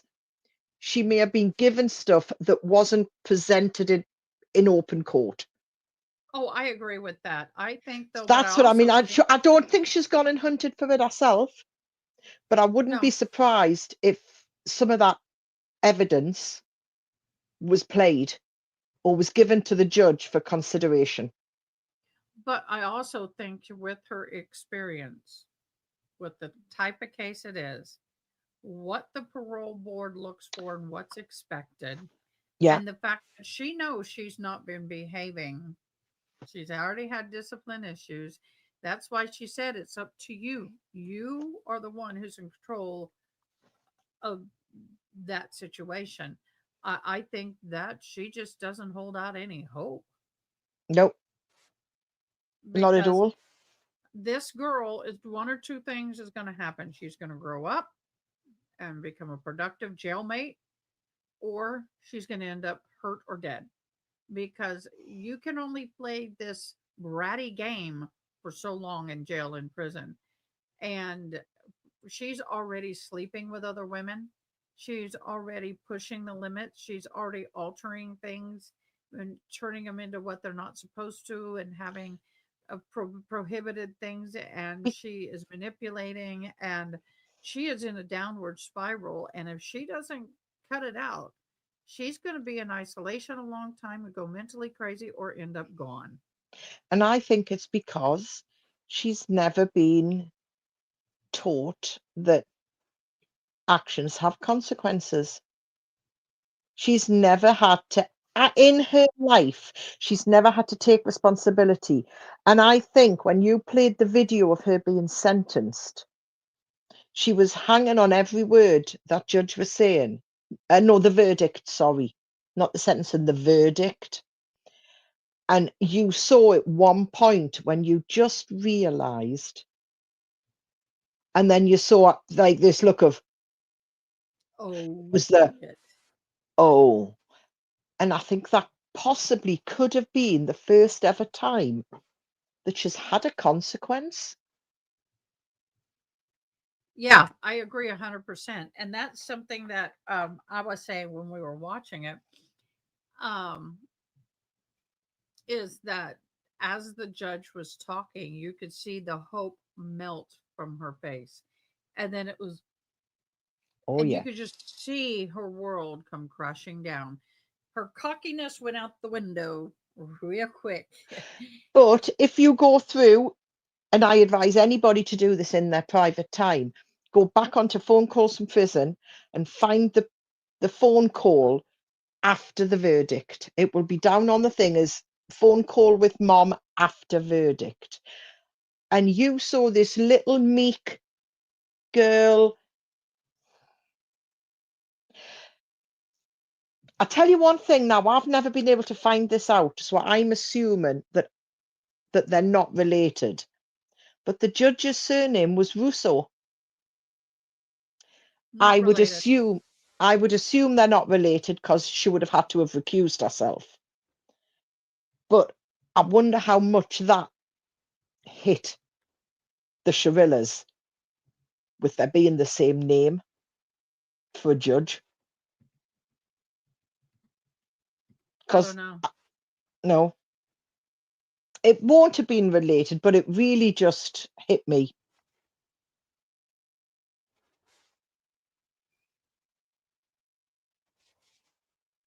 Or if she's going to play a phone call, I warn you now, I pull faces because I get annoyed. So I'm glad you're on the protective floor. Why? Okay. I just asked to get moved today. No, you're. I talked to the warden this morning. It's not up to you.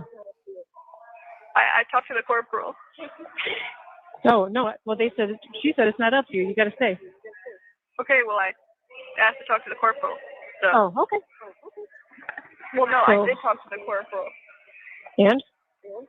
And I might get moved. Okay, well, whatever. Okay. He's I know looking you into can. it. Is Okay. this sound okay? But I love you, and just please trust us. Trust us. That's all I can say. Trust that we will never, ever, never stop. Ever, never. I don't want you guys to go broke fighting for me for a lost cause. We won't. It's not a lost cause, first of all, and we won't, Kenzie. We won't. I promise. I promise. And it's not a lost cause. Don't ever say that to Mama. Ever, never again. Okay? Everybody knows what's going on here.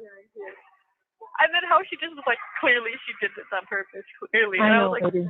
Kenzie, we can't talk about anything. Please don't say anything else, please. Look up. Like, shut up. You're not allowed to zip it because we still got an appellate issue to go through. I think it's like Scott Ramsey. That's like a really good lawyer they told me about. I have a godmom in here now, so. You do? Who? Yes. She went home today, but I met her before I went to court, and she gave me a Yeah. hug, and she's like, I'll be I've your got one, godmom. but she's Like, gone. look up Scott Ramsey. So I just feel like that was a sign. Okay. Please Again? don't talk about anything, no. Everything. I mean, they're listening to everything. Okay. So just breathe through this week, and we're going to talk all the time. Okay? You know the routine, and we'll just keep fighting, and we're not going to go broke, I promise. Okay? We just need to figure this out. And then, if we... Hold on. Joe Schmo. Yes, I heard that. That's why I can't wait to go next year. I'm gonna do my dangest to go. If it's in Las Vegas, I'm definitely going. I've been to Las Vegas 21 times, although the last time I went was in 1997. So a lot has changed. But good to see you again, Joe. Crime Combat Sign Language Interpreters. It was cool to see. I bet you. I hope you thought of me. We have to, move to be closer to you, then we'll move. And at least I don't have to drive by their house every dang day. So, that would actually be a plus for me. Okay, Miss Peggy texted me. good. You know, don't talk about anything in the messages either, though, right? I just said I love you so much. Yeah. Don't talk about anything, nothing that went on in there. Just keep it super, super bland and blah. Okay. Yeah, she was crying her brains out. Who This was? a travesty, Peggy. Yes, I just didn't even think that was gonna happen, and she was just made it seem like I was just a Okay. murder. I know, sweetie. Don't talk about anything, okay? You I are. know. You are. I know. I'm so sorry. Everybody knows you're not, and I know it doesn't matter because you're. Boo, whether it was accidental or on purpose, you're a red drummer. You are. Come on now. Boo. But mommy, I didn't do it on purpose, mommy. I did it, mommy. I'm a lovely girl. I'm a pretty girl. But not even on purpose. She didn't do it. Full stop. Oh. In here. Oh, Okay, good. but people know, and we're gonna, like I said, we're gonna file it and just fight. How much time do you think I'm gonna get? Oh, I'm sure they're gonna probably. I don't know, baby. I'm sure they're gonna go with the Her max. mum was going to start saying. The max. Okay, whatever the max is. I mean, they're being being off the charts. Like, it's just, I don't even know. I don't even want to go there. It doesn't matter because we're gonna Oh, fight. she does. Okay. I mean, I guess it does matter, but. We need like a protest about this or something. Yes. I'm sorry. I'm just sorry. I'm so sorry. If Dom, oh my God, Dom would be flipping the fuck out right now, Pumpkin. I know. I can Oh my imagine. God. Tell me where the F word comes from. But Dom would be. Well, do you know what? I would have loved Dom to have had the opportunity to flip out over it. But he can't.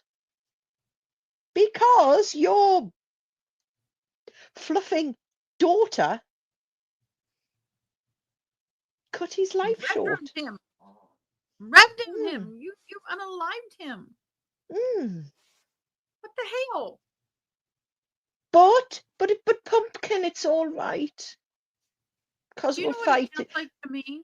It sounds like it's almost like it's an accident that he's maybe unconscious in a hospital, and that you know what I'm saying? It's like it's not even like they know it's like he's hurt, but he's not dead. You know what I'm trying to say? It's weird. It's like the realization of the finality of her behavior and the effects it has on everyone, including her. She doesn't see it. It's a lost point for her. Because she's entitled. She is the epitome of an entitled human being. Brat. Yeah. Oh my God.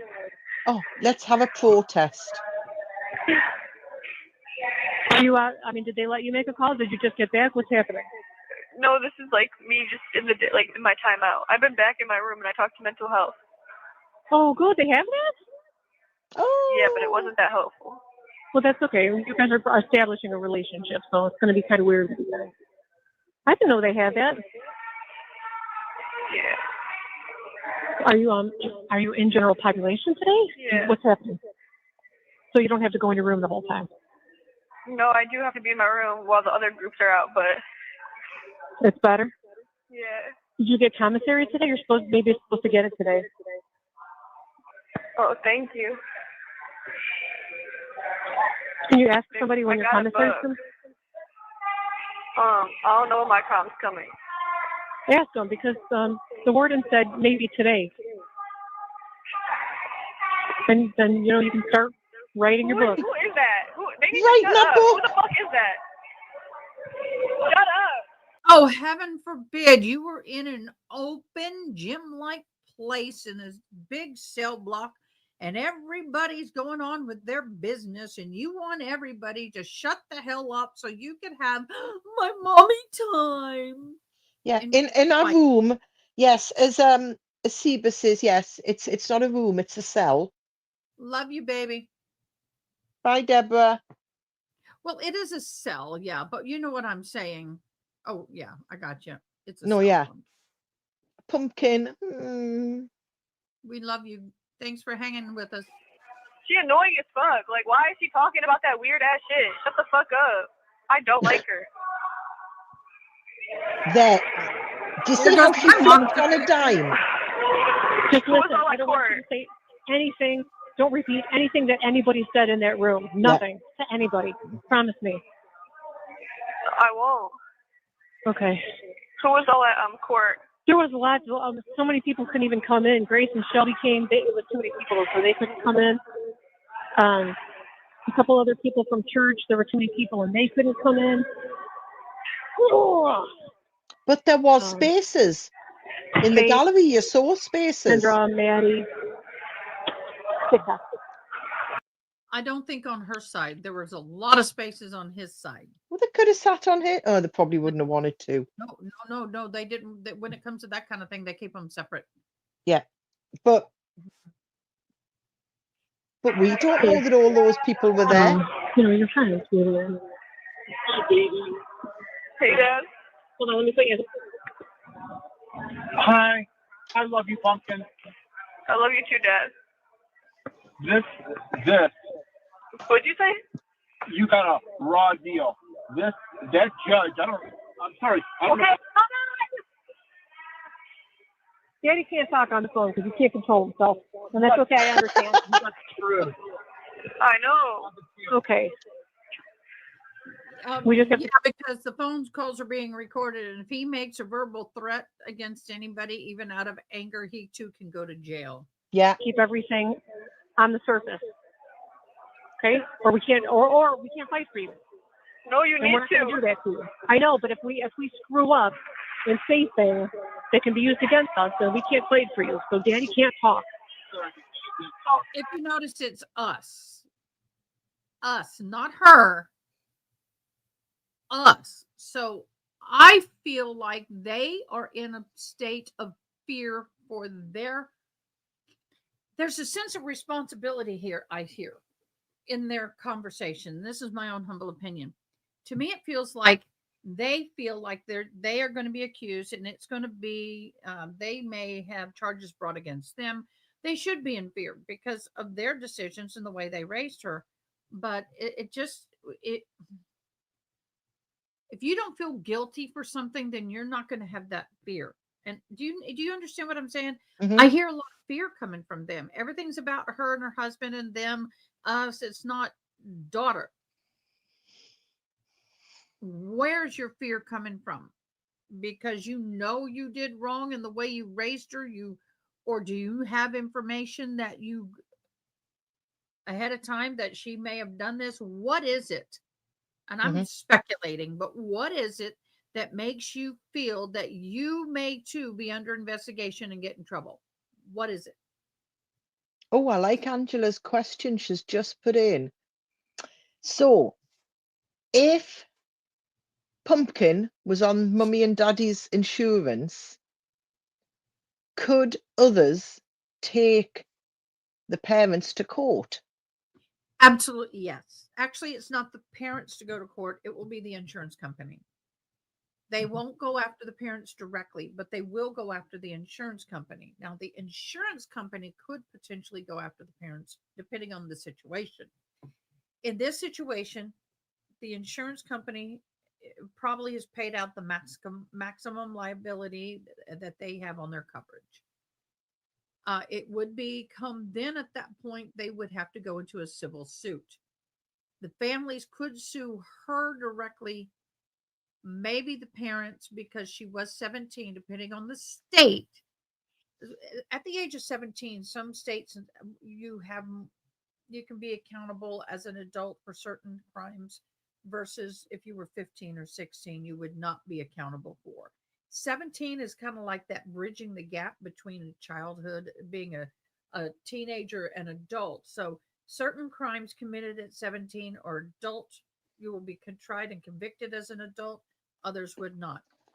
So the civil suits would be done from the victim's families to her, possibly the parents, but it's going to be harder for the parents because they're going to have to prove. They're going to have to prove the parents had a liability and reasonable knowledge, and that's not going to happen. Everything's going to be sued on her. You getting ready to go, Yeah. love? Yeah. Do you like my bag? Look. I actually adore your bag. It's my bag. I'm a country Bag. girl at heart. So where are you going, love? I'm gonna. I don't. These calls go way too long, so we're gonna kind Yeah. of stop it here. So I'm on the. So It's this is posted in quite. the comment. This is probably quite different for people who don't live in the UK. We have we were talking about them with caravan parks, so like little mini holiday resorts. And we So call them here so people understand that they're like mobile homes or RVs. right, so caravan is a mobile home. And this one is there's a chain in the UK called Park Dean. We have a caravan on one of their sites, and it's got an entertainment venue on site. So there's a bar in it, and there's an entertainment show bar in it. So I'm going to go to the show bar, and they've got bingo on. So I might play bingo, see if I'm lucky, and have myself possibly I fancy vodka, lime, and soda. The lime would kill me. I'm allergic to it. Vodka, lime, and soda, and maybe listen to a singer. Come back, have a shower, and go to bed. Because at the minute it's it's just after 7:45. Yes, Joy, it's 1:47 here. Yeah.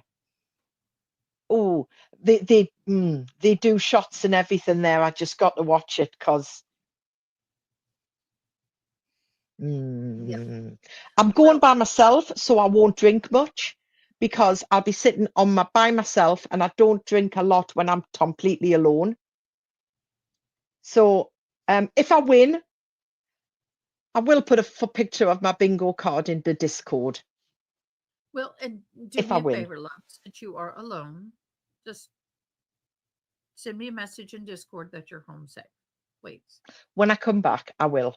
I'll let you That's know. what I'm saying. When you arrive home. Well, bingo, yeah, I've literally got, because obviously the walk is only off from the site. It's only 150 yards to my van from the venue, but it's still going to be dark. I will message you when I'm home. Well, and you have a torch with you, right? I didn't call it a flashlight. I called it a torch. Oh, state of confusion. We definitely need to go at the pub, but not drinking beer because I get angry because I'm gluten-free. No, I'm gluten-free and I get angry because not many bars stock gluten-free beers. And I love beer. Seba, it's Newcastle. It's about an hour and a half drive to Scotland from where I live. So it's a Geordie accent. As a Canadian announced, do you remember that one? We were just like, she guessed my accent. Oh, good one. I will say, Joe, I will say, if I'm walking by myself, I carry my keys in my hand. And it's so sad that we have to do this. I carry them and I have the key. If I do it with this, I have the key between my knuckles like that. So that if anybody comes, I can attack them with a. See, I live in Texas. I have a license for a lead shooter, boo. I got one on hip, one in car, and one in home at least. State of confusion. I love a single malt whiskey. I don't Oh, drink yeah. hard stuff. I've never been Yeah. drunk. Oh. Drank, but I've never been drunk. Do you know why? Because I get so sleepy. I go to sleep before I can get drunk. I can get a little tipsy and then it's. Since I lost the weight, I can't tolerate alcohol the way I used to. I get drunker quicker with the weight loss. Right, so I'm going to go. Chat, lovely. And Ada, thank you again so much for having me. I think sometimes once you've done all your deep dive, I love coming on at the end just to share that. Well, it is, but it also shares that second perspective, and it helps us get it together in our brains. Right, lovely to see you. So I'm off. I've got my bag. I'm going to pick up my key at the door. And I'll take a photo tomorrow. I will take a photo of the outside of the van, so you can see that it's not a trailer. It's what? If you Well, win anything, I'll tell you what I'll do, Ada, to show the inside of it one day. I'll video you, and I'll give you the tour. oh, sounds great. But if you win at the game, give yourself a selfie with the card. Oh, I will.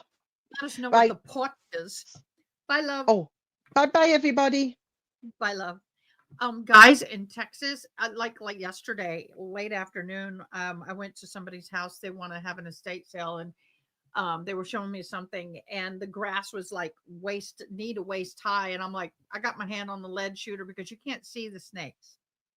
And I asked, when was the last time you saw a snake? Oh, we normally don't have snakes here, but I saw one the other day, and I'm all like, I'm looking because I didn't have my snake boots on. I didn't know it was that bad. So yeah. All right, guys. Welcome to all of the new viewers. Enjoy. I'm so glad you live. We have a lot of Texas people here. So welcome, welcome, welcome. We are going to wrap it up. So what I'm going to do is let me get if you have not commented the I liked and all of that yet, please do, because we're getting ready to do the drawing. If you like the screen, if you click the thumbs up, please comment this one. Comment I liked. I'll give you a minute. If you have subscribed for the first time today, hit the I subscribed. We're trying to get to 3,500 people by the end of the month, and we're about 40 away. And then if you shared, hit the I shared. Yay! Thank you so much. Here we go. Ryan Apple Schnapple, have you done everything? Have you done all of the liking, shared, and all of that? I'm glad you stumbled across me too, love. Well, you got it in. I'm going to give you just another minute, and then we're going to do the drawing. I got to fix that. I altered it for one of my... I alter these. I have to move these windows depending on what's I'm popping up on the screen. So, I don't drink beer. I can't do beer. Oof. Oof. It's not, the taste. I just can't do it. Not my cup of tea. I can do mixed drinks. What I really, believe it or not, one thing that I can drink and not pass out right away is Texas moonshine. Tennessee moonshine. It comes from old smoky moonshine, and they mix fruit with it sometimes, and I have the cherries. The pineapple's good in flavor, but it's real, it tears my mouth up. And then they have the banana pudding flavor, the pecan, they have so many different flavor moonshines. It's a moonshine mix with a flavored cream liqueur. It's wonderful. But anyway, okay, we're going to start with the iSubs. Since I don't have anybody else coming in. All right, let's get some.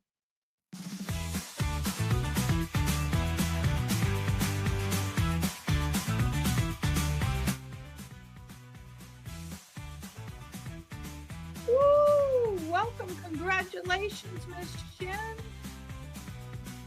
Woo-hoo! I'll do the I like last. We'll go to I share.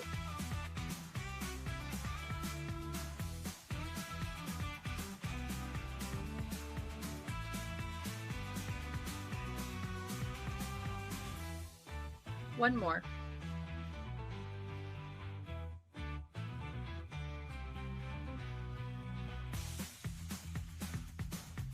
Woohoo! June, congratulations. Okay, guys, here we go. Here's for the I likes.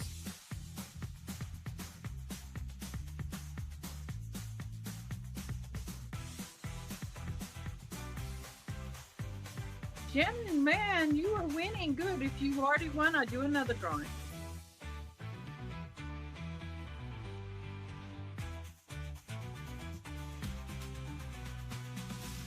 All right, I'll draw again.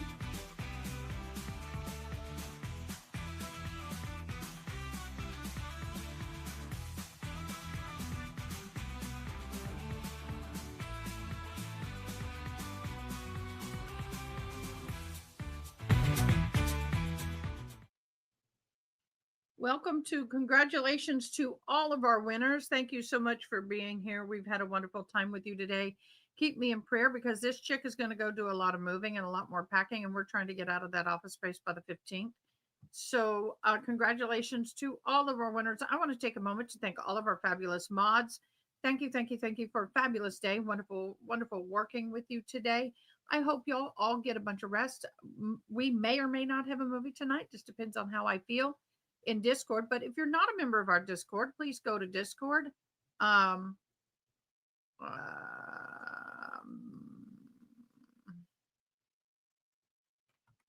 There we go. I just popped the link in. Please go to our Discord. We have some fun places for you to go into.